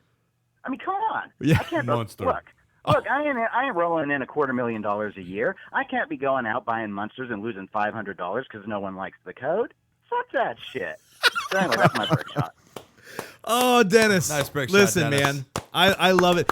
The only thing that was Thanks, Dave. that was guys. Birdo Drink, thanks for subscribing. Birdo Drink 1, Mm-hmm. thank you, brother. That's awesome. And Dave, thanks for the 100 bits. But I will say Sorry, this, Zach. as you were going off, Dennis, the funniest thing that I saw come up in chat was WTF Dennis. And it was Zach flipping out. He's like, "Who let him out of the cage? Why is he doing this on my streaming channel?" I loved it. That was nicely done. Fudge. That was nicely done. And that's Dennis for the win, All right. I think, maybe. Well, merely trying to accommodate your after hours. Anyway, enjoying the show. I'll get off the air now. But Hey, we love you, brother. good Thank work, you so guys. much. Thanks for your work on Eclectic Gamers with Tony, and thanks for everything you're doing with TWIP right now. Thank you. And thanks for your journalistic contributions to pinball, because love they it. are second no. to none. I appreciate it, man. Don't mention it. Dennis Take the care, guys. man. Thanks, Dennis. Laters. I love it, man. I love it. And this is what I like What about a this streaming classic. channel. It's just people checking in. Lord of the Ring Breath, thank you so much for Thank you. for 110 bits. Please do me a favor, because either I'm not pronouncing your name correctly, or I need to know the story behind the username Lord of the Ring Breath. I love it. It's funny. Like, is Lord of the Ring Breath, is it rancid breath? Is it good breath? But That's gotta be bad breath. no. They didn't have toothbrushes back Berto, then. thanks for the sub, man. Like, subs are totally not expected, so that's pretty cool. So as thank long you. as you're cool with us checking in with you once or twice a week, that's awesome. What are bits? Rorden wants to know. That's a great question, and we hard to explain. Look We're at going to go to another call real quick. Hold on, Rorden, we got it. Hey, thanks for joining us on the Flip N Out Pinball Network. How can I help you? This is Lord of the Rings breath. Oh, Lord of the Rings breath. I love it. What is up? All right, Lord of the Rings breath. One of the Yeah, coolest I don't- names I on don't in have chat. a podcast, you know. Who does? I'm just a random caller. Yeah, buddy. Hey, you gotta say, No. hey, long time listener, first time caller. That's what all the cool radio shows get, right? Well, we ain't a radio show, so Yeah, I know. We're playing radio tonight. How are you, man? the whole Lord of the Rings breath is nothing more than Lord of the Rings is my favorite game. I've owned it for over 10 years. nice. And when I first had to create some sort of username, for Twitch and for whatever. Right. It's the first thing that popped in my head, Lord of the Rings breath. And, I guess Breath. There The you breath. Like, you love Lord of the Rings so you much got that Lord of the Rings breath. you're eating it, I'm and it's like breathing it's it. on the tip of Yep. your tongue. Like Dave Falgren was Pamela Anderson breath for Yeah. a couple forums after 2002. And then- Yeah. But then he had to Yeah. switch that out because he got more involved in pinball. But that's awesome, man. So, yeah. like, are you a pinball guy? You got some games in your collection, or do you play on location, Oh, or yeah. what's your story? Oh yeah, I've got 9 games at home. Oh, sweet. And I Yeah, run nice. a pinball league out of Bumper Nets in Birmingham, Alabama. Very, very Nice. Been good. running a Alabama, league nice. since 2009. Well, that's awesome, man. It's good to have Yeah. you in the hobby. 10 Let me years. ask you this, and I'm going to put you on the spot here, Lord of the Ring Breath. Do you have a brick shot for us tonight? Anything that's been aggravating you in pinball or otherwise that you'd like to vent about, and you have to use a swear word? I got one for Zach. All right, so Zach can All flip it out right. pinball. We have a Lord of the Rings Breath brick shot. By for the you. way, Zach says flipping out loves Alabama. Right. So maybe not after Okay, this one. So let her rip. All right, go ahead. My brick shot for Zach, it was an episode or two ago on his podcast. What the fuck? He comes out and says that the finals that everybody was talking about, Here we go. on Bram Stoker's Dracula, he said it was horrible, that it was bad for pinball, that it's not what we need. And then he went on to suggest that the manufacturers need to make 10 nondescript games. Generic and these pins. Zach be the only pinball machines for tournaments? What? I like Zach, but what the hell, Zach? What are you thinking? What are you talking about, man? That was crazy. Lord Did of the y'all hear Rings that? Breath. Did you listen to it? Yeah, no, of course we listen to it. Like, Yeah. he's the Pied What Piper, was he right? talking about? Well, let me ask you this. So you come from the competitive pinball side of things. Now, I think what we're starting to understand, and I think that Dennis from the Eclectic Gamers podcast and the co-host of TWIP has really explained that Zach making comments like this don't necessarily go over well with the competitive pinball community, and it's simply because he's not one of them. He's not a competitive pinball player, so he's kind of an outsider offering advice on an inside situation. What's your take on that? Pinball seller. What's your take on that, though? So, like, do you consider Zach like an outsider on the competitive pinball scene, or do you you value his opinion as somebody that can offer more of like an entertainment approach to competitive pinball? Well, I don't know. I don't know Zach personally, but I like him listening to his podcast. Yeah. and seeing him at some shows. But I don't know. When everybody was riding high about this finals, that was awesome. I watched it live and I was blown away by it. And he just came on there and just shit all over it. Shit all over it.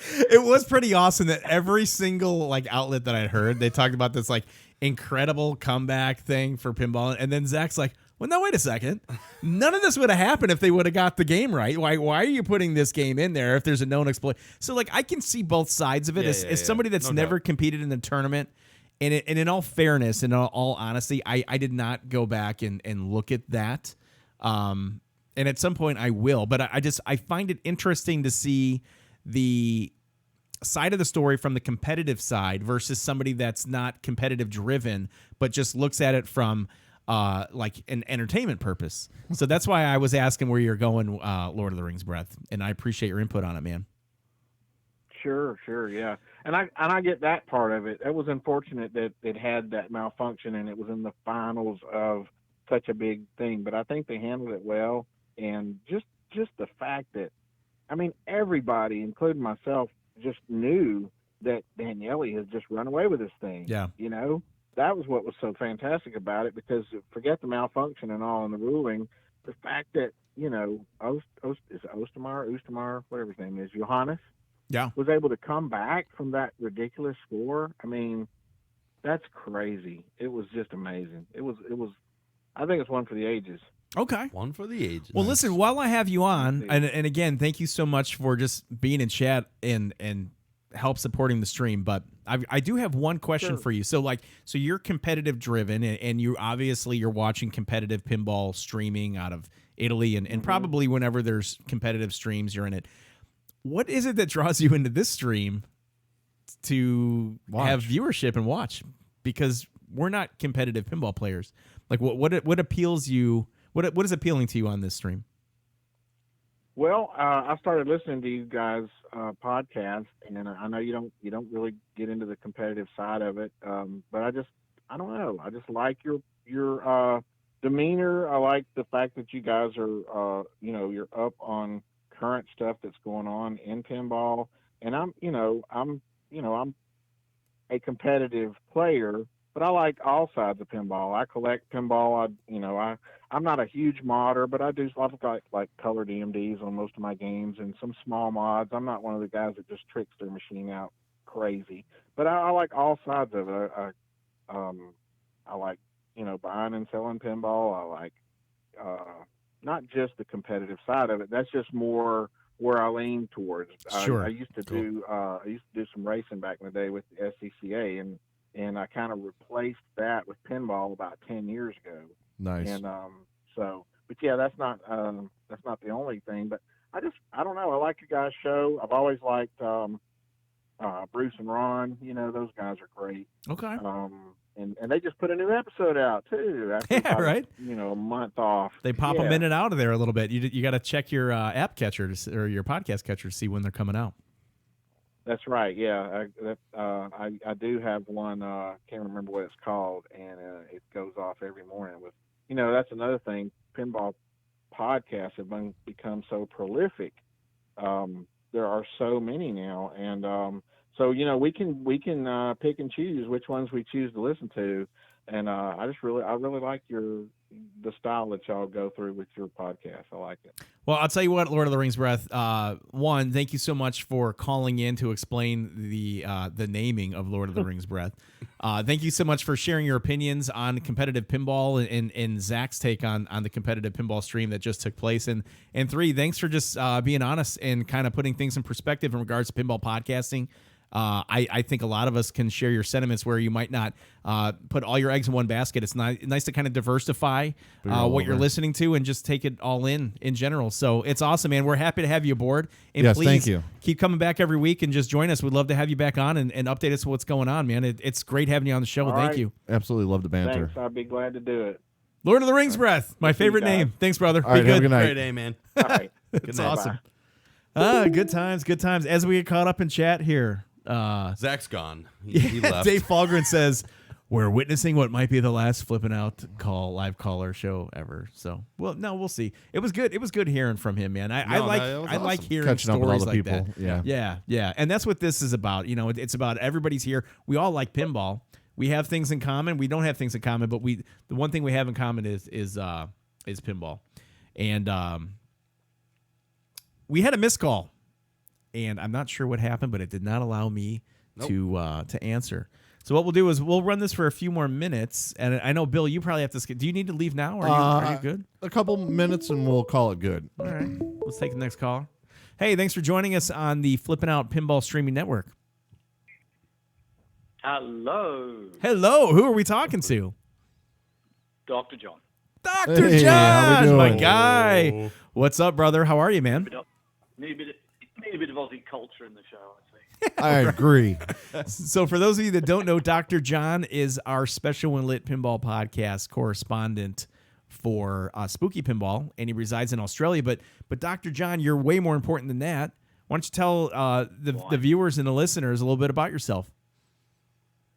What do you want to know? I'm a collector, competitive player, but a bit like Ash's dad. More importantly, I'm Emily's father.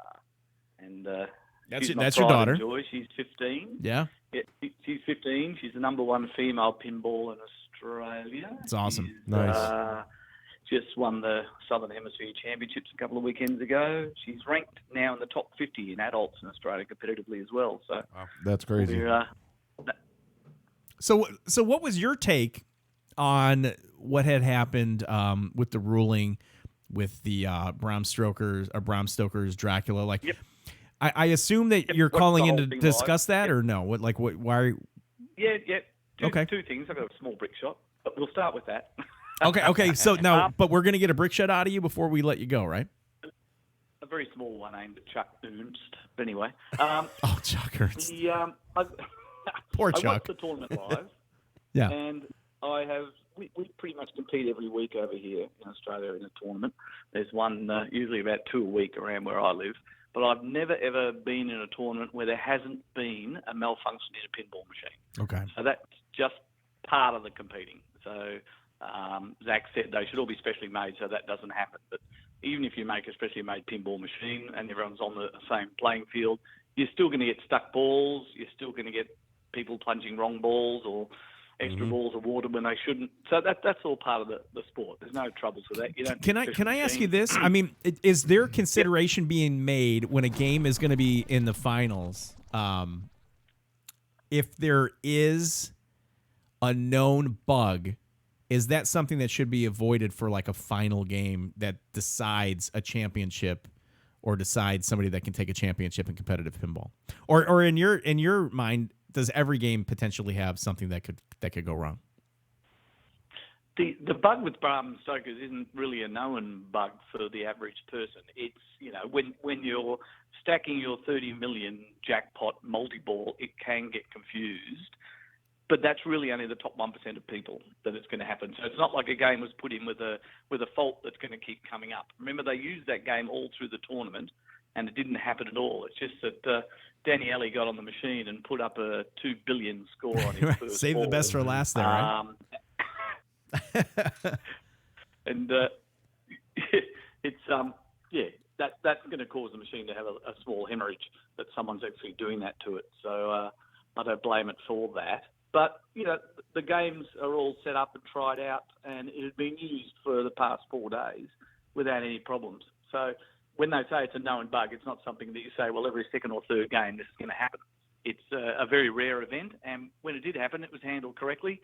That they said, rightio, just start again because you lost your ball one. Okay. And people who want to watch that sort of competitive pinball are used to it. Okay.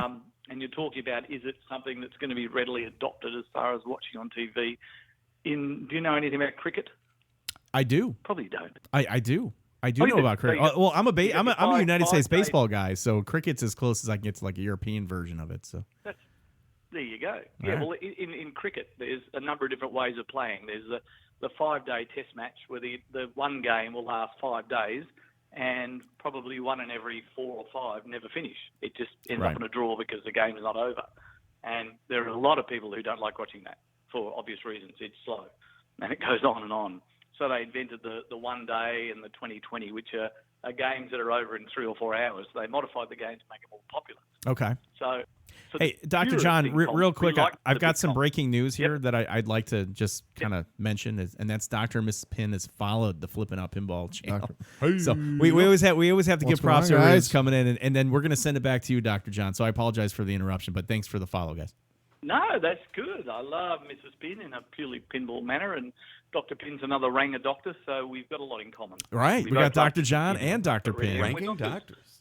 Doctors following doctors on the surgical stream of whatever we're doing. Precision. Yeah, go ahead. There you go. Oh, and then they followed up with 1,500 bits. Thank you, Dr. guys. John, I'm sorry, but thank you guys so much. That was not necessary. And thank you very, very, very doing much. too much money. Right. Everyone's generous tonight. So. Nope. Sorry. You still there? That's good. But I'm saying, yeah. When they get that head-to-head format sorted out, or speed play or something, it'll be more appealing to the general public. But gee, it's a niche sport that you love or you don't love. It doesn't need to go that mainstream as far as television, I don't think. My brick shot is just to Chuck Ernst. Now, Dr. John, if you're going to offer a brick shot, you do have to use some type of profanity in order for it to be a brick shot. Are you prepared? Are you prepared to do this? Aussie. What's an Aussie profanity? Where's Rawdon? He's no Aussie profanity. Where's Rawdon? He can come in and he can fill in for you. So, well, all I'll say is, what sort of dickhead puts a light white font on a light white blue background for Aerosmith scoring? You've got to be an absolute dipshit, don't you? You play to play a tournament, and you've got no idea what anyone's score is with the white lettering on the light blue background. Oh, and Chuck Ernst is calling into the show right now from Stern Pinball Computer Graphics. Good. That's a great question, actually. Have you ever seen that game? Yeah. Oh, yeah, we played it.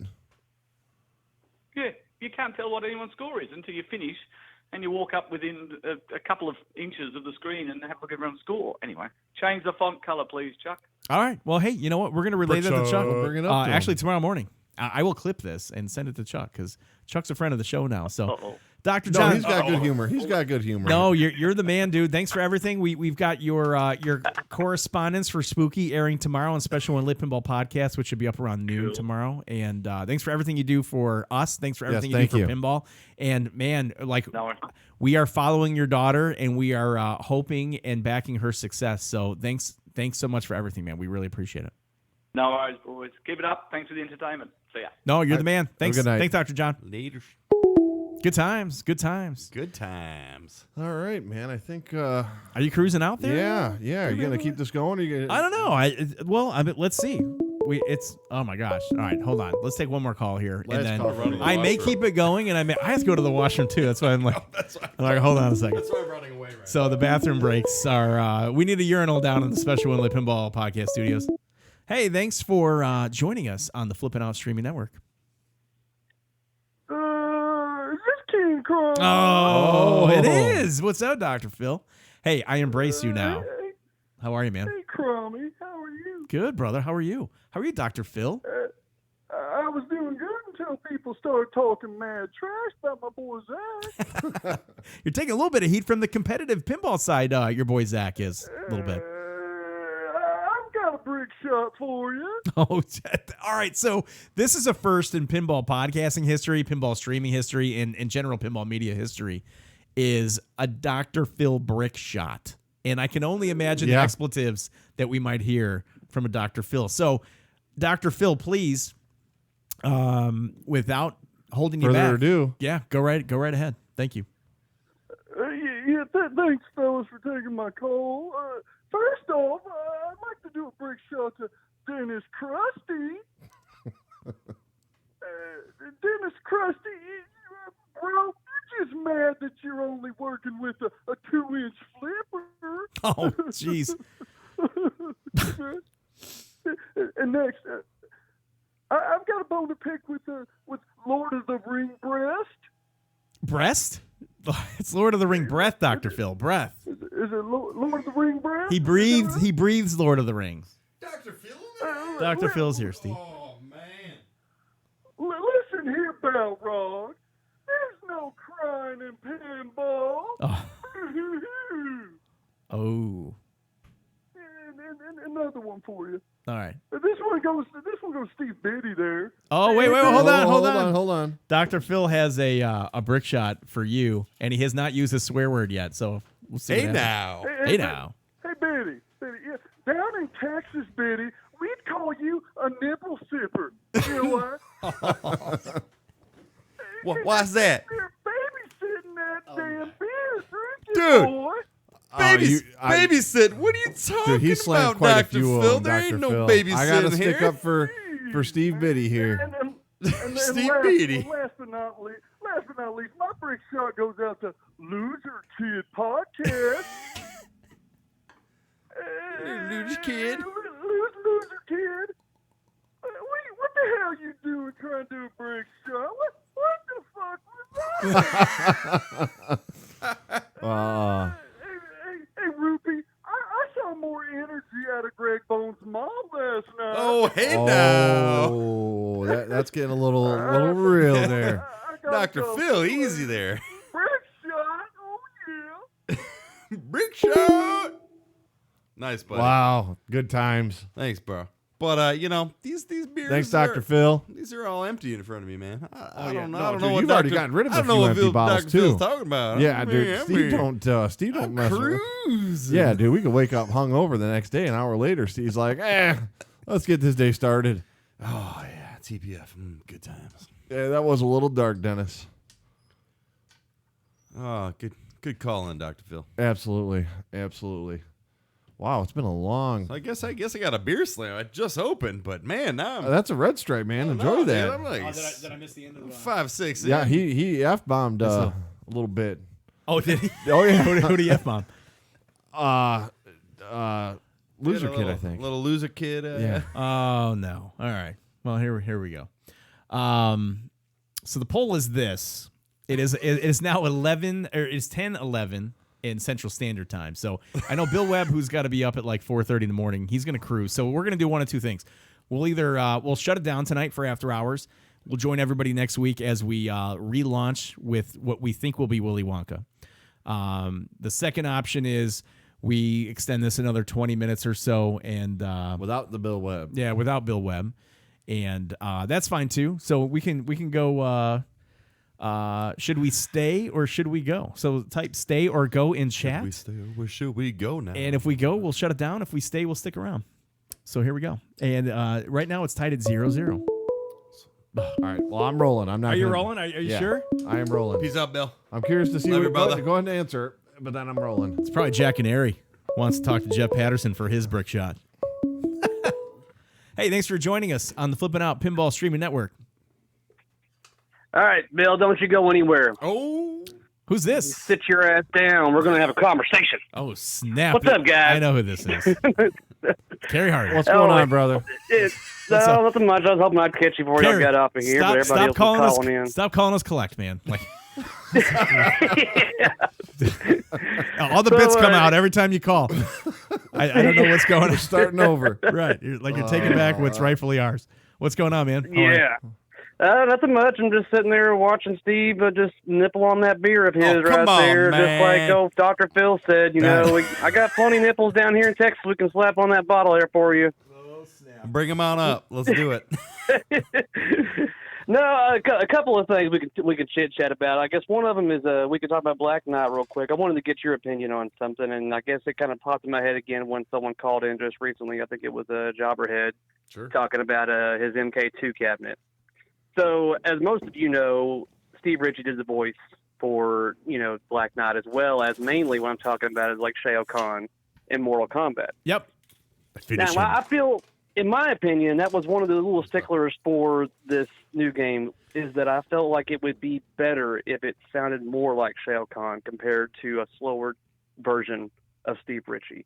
So I wanted to get your opinion if you can think that might actually sound better as more modulated Shao Kahn compared to a slowed down Steve Ritchie. So are you in the camp where you're not really approving of the current audio callouts on Black Knight Sword of Rage? I like the way it sounds. It's fine. It's like I said, this is a minor thing for me. But I just felt like I even did my own little audio work to where I was like, you know what, I'm going to put some Shao Kahn voiceovers while I'm playing this game on the video that I had.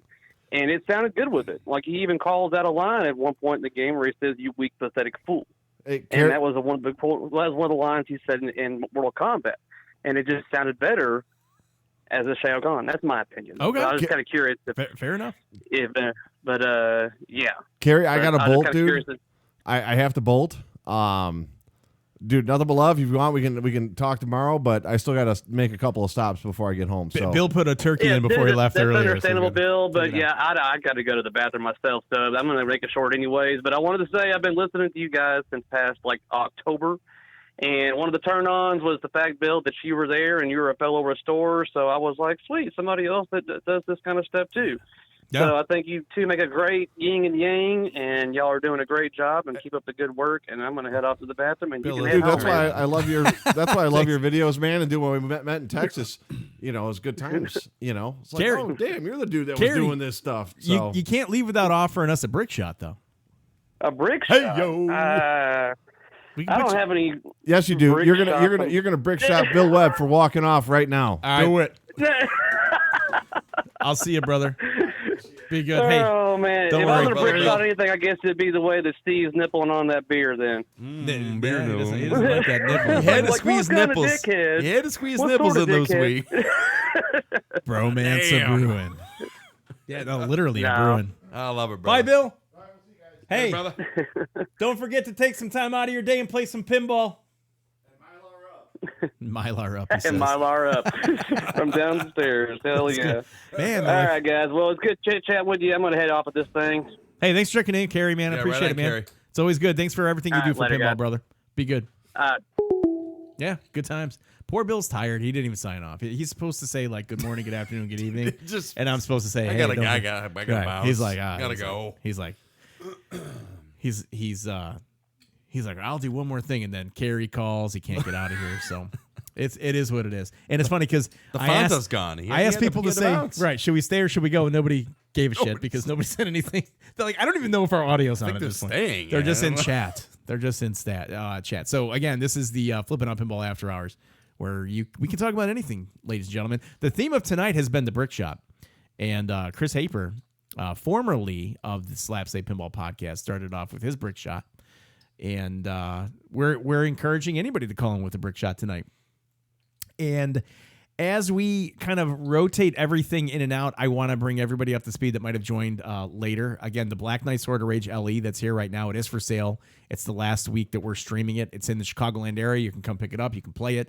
It can be shipped. You want to call Zach at Flip N Out Pinball for that. Next week, we've got Wonka, I believe, coming in. It's en route right now, so as long as the delivery times match up, we'll be streaming that on Monday.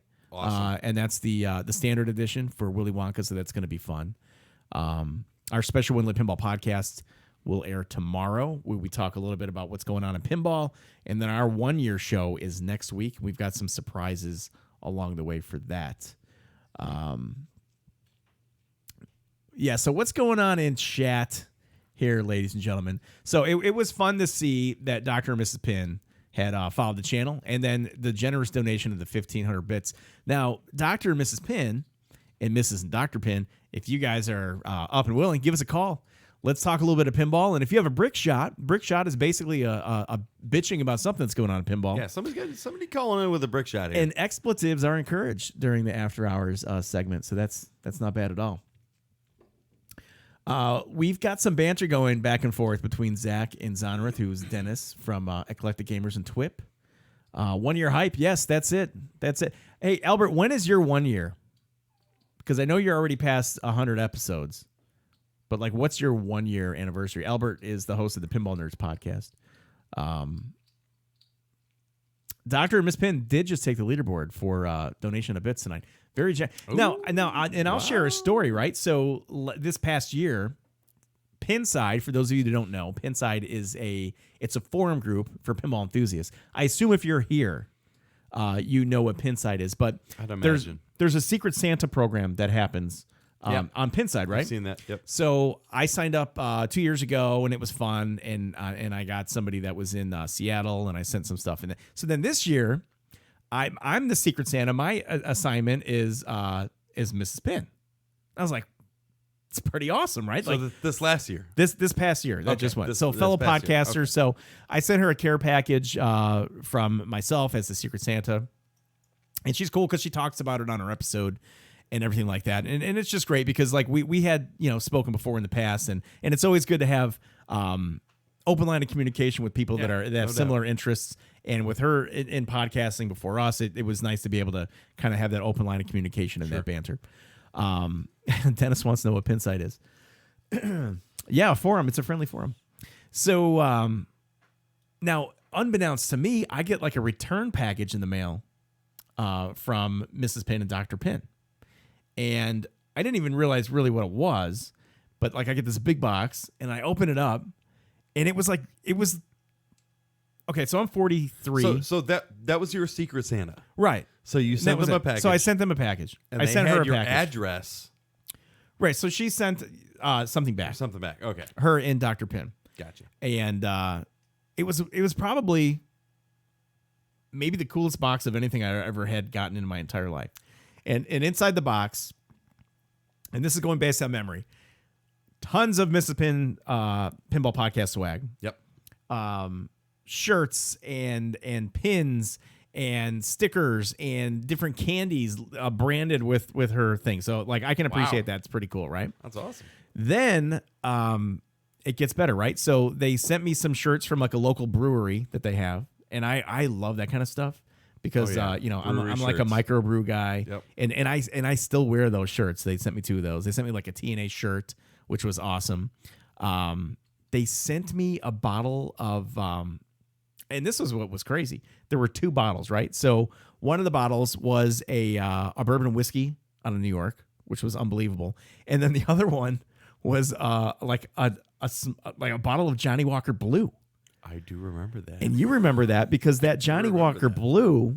What we actually did with that, because I was like, I'm going to save that for a special occasion. I've purchased shots of Johnny Walker Blue for people in the past to celebrate something big. I had never ingested Johnny Walker Blue. In fact, when we were at Pinball Expo last year, I think I snagged you a shot of Johnny Walker Blue, and they ran out. So I had the Macallan 18. Macallan, yeah, is what I had.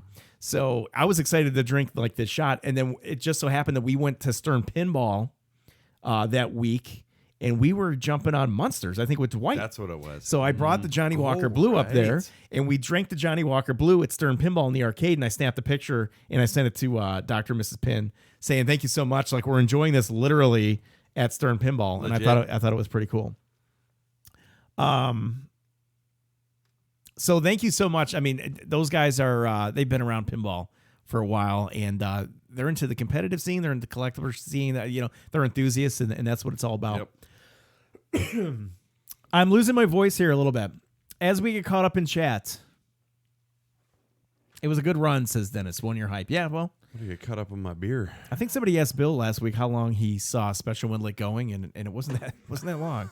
That was like so. 2 Steve, months. I don't know what you're going to be doing in a few months, but might need you to fill in on a permanent basis. Sipping on the same beer with a nipple. Right. Berto Drink One says did it this past year also, and it was cool. And on Clav, Pinball Nerds podcast. Nope, only started 8 months ago. Okay, so he's coming up on a year here in 4 months, and he's got exponentially more podcasts up than I could ever even consider. He does it almost on a daily basis. What a great clear drunk Tiki Pinball. I don't know if that's me or you, Steve. That's me. Is it you? Okay, good story. CNK Pinball. Thanks. It's not a story; it's a happening. So. It was a good time. That's what it was. Tonight was a good time. I'm sad to see the Black Knight Sword of Rage leave because I feel like I can own this at some point in my small collection. And it's because it's got that one more game feel about it. It really does, man. I mean, it's the game beats you down a lot, but then when you get a good game going, it's like you really relish that good game. It reminds me of Ghostbusters in that aspect where you don't expect to have a good game on it every single time, and they are relatively fast games, but when you do get that one lightning in a bottle game, and it's like golf. You golf 18 holes. Yeah. And you might have 3 or 4 good shots out of the 120 that you took that day. And it's those 3 or 4 good shots that keep you coming back. That's for all you more. need. And then you get better. Yep. That's so all you need. It actually gets better. Yeah, so Wonka may be there next week. So this is the deal with Wonka, guys. It's shipped. It's on its way to Chicago. It'll be in Chicago here on Thursday. Is it on that truck? So what happens is though, but once it hits the distribution company here in Chicago, they need to call and set up a delivery date. Okay, so it's distribution hubs. Gotcha. Right, so it's a hub. So option A is we go in and we pick that thing up on Thursday if time allows, or if we can arrange the date to be on Monday, we're good to go. So it looks pretty positive that we will have a Wonka in the house on Saturday, or not Saturday, but on Monday. And it's just good for pinball too, because Jack Canary, head of Jersey Jack, had said on our podcast, he says, listen, people should think of July 4th as a commemorative holiday where these things are in homes. And they will be. That's awesome. The week Awesome before on that, them, man. So that is good. Picking it up over there. Yeah, pick it up Thursday. If time allows, we'll pick it up Thursday. The unfortunate thing is schedules are busy outside of pinball for myself and for Bill and for Steve. I mean, we've got families and work, and believe me, it's not us just sitting downstairs podcasting and playing pinball. Like there's other things that go on. Like we're fortunate to be able to do this and be given these opportunities. But as far as like our livelihoods have to come into a little bit of a priority when it comes to picking up a pinball machine. So we'll see. So yeah, Friday morning's a possibility. We'll see where that goes. Berto Drink One says, I was just in Seattle, and he missed playing Wonka at the Seattle Pinball Museum by a couple of days. Oh. So that's okay. Tiki Pinball says, sorry, I like to drink beer and watch y'all. And you know what, man? I like to drink beer and read you posting here in chat. So it goes just as well.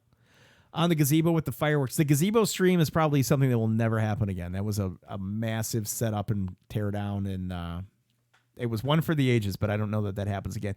Until we get the portable streaming rig set up, which is the wireless rig, and then I'll stream in the middle of a cemetery. I don't care. I mean, because maybe not that. Little Dracula, 1812, right? Class of 1812, hard body. So it's just exciting to have another pinball machine that's anticipated. That's actually out. It's in trucks and ready to go. White Noise 3000 says, and just logged on after the kid birthday party. Good times, man. Welcome in. Welcome to the chat. Dennis says, you got bits. What more do you want? I don't know. I don't know what more we want. If you could trade the bits in for transport of pinball, that would work.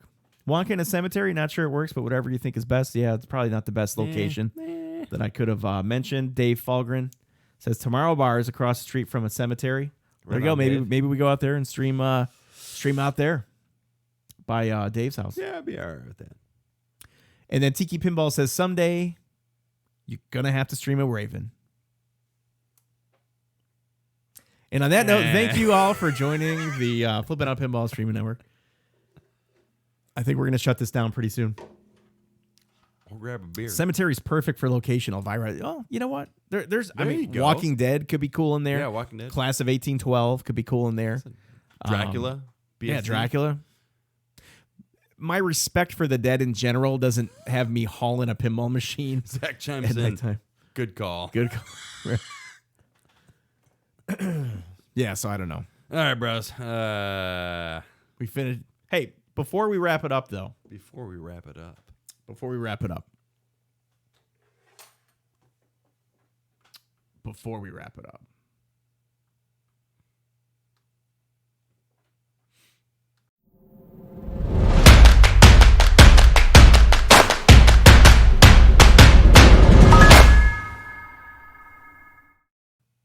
Remember, all the pinball machines you see on this channel are supplied by Zach and Nicole Many at Flip N Out Pinball. They're rotating in the newest games every few weeks so that you guys get a chance to see what's new and happening. And all these games can be purchased, whether the actual in-studio games can be purchased and the games that you're seeing here can be purchased new in box through Flip N Out Pinball. So make sure that you're contacting Zach. And if you've never had a distributor experience before, if you've never had a new in box purchase, I absolutely recommend contacting Zach because the experience that they have overall will be a positive one, and I would put my reputation on the line for that. All day. The Black Knight Sword of Rage LE that's here can be purchased. Again, it's local here in the western suburbs of Chicago. You can contact Zach about how you can pick that up from our Special Inlet Pinball Podcast Studios. And then Wonka coming in next week. There's one Wonka Special Edition, Zach, unless you've sold it. That is available, so you can actually call Flip N Out Pinball, snag that one, and have that like within 2 weeks because that's ready to rock and roll. I know there's lists right now at distributors. Zach has one left. He had two when we started the show. Yeah. And he's down to one.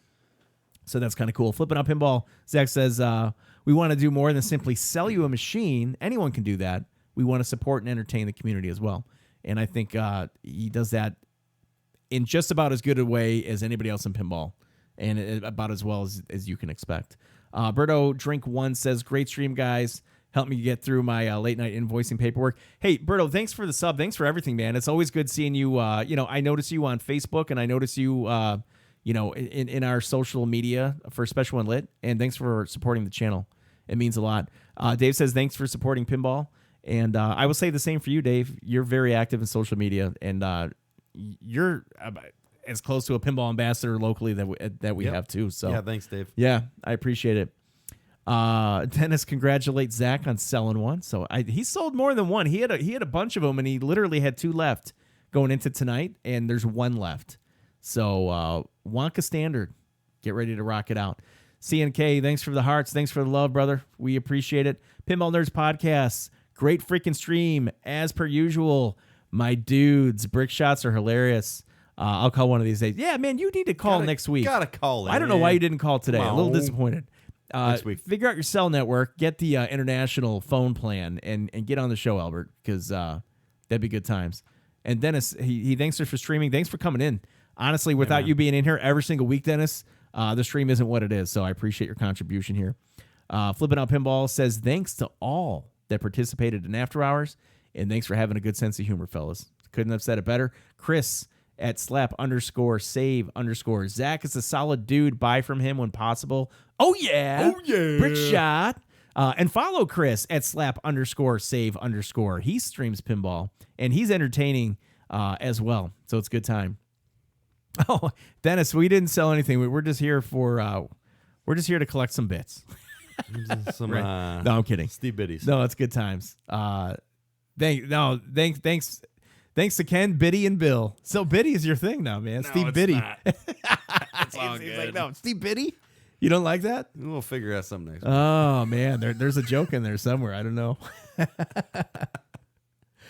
Good times, guys. I really appreciate it. For Steve Beatty, I am Ken Cromwell. And then you're supposed to say good morning, good afternoon, good evening or something. Yeah, good. Hey, go out and play some pinball. Go out and play some pinball. So long, everybody. Drink some beer.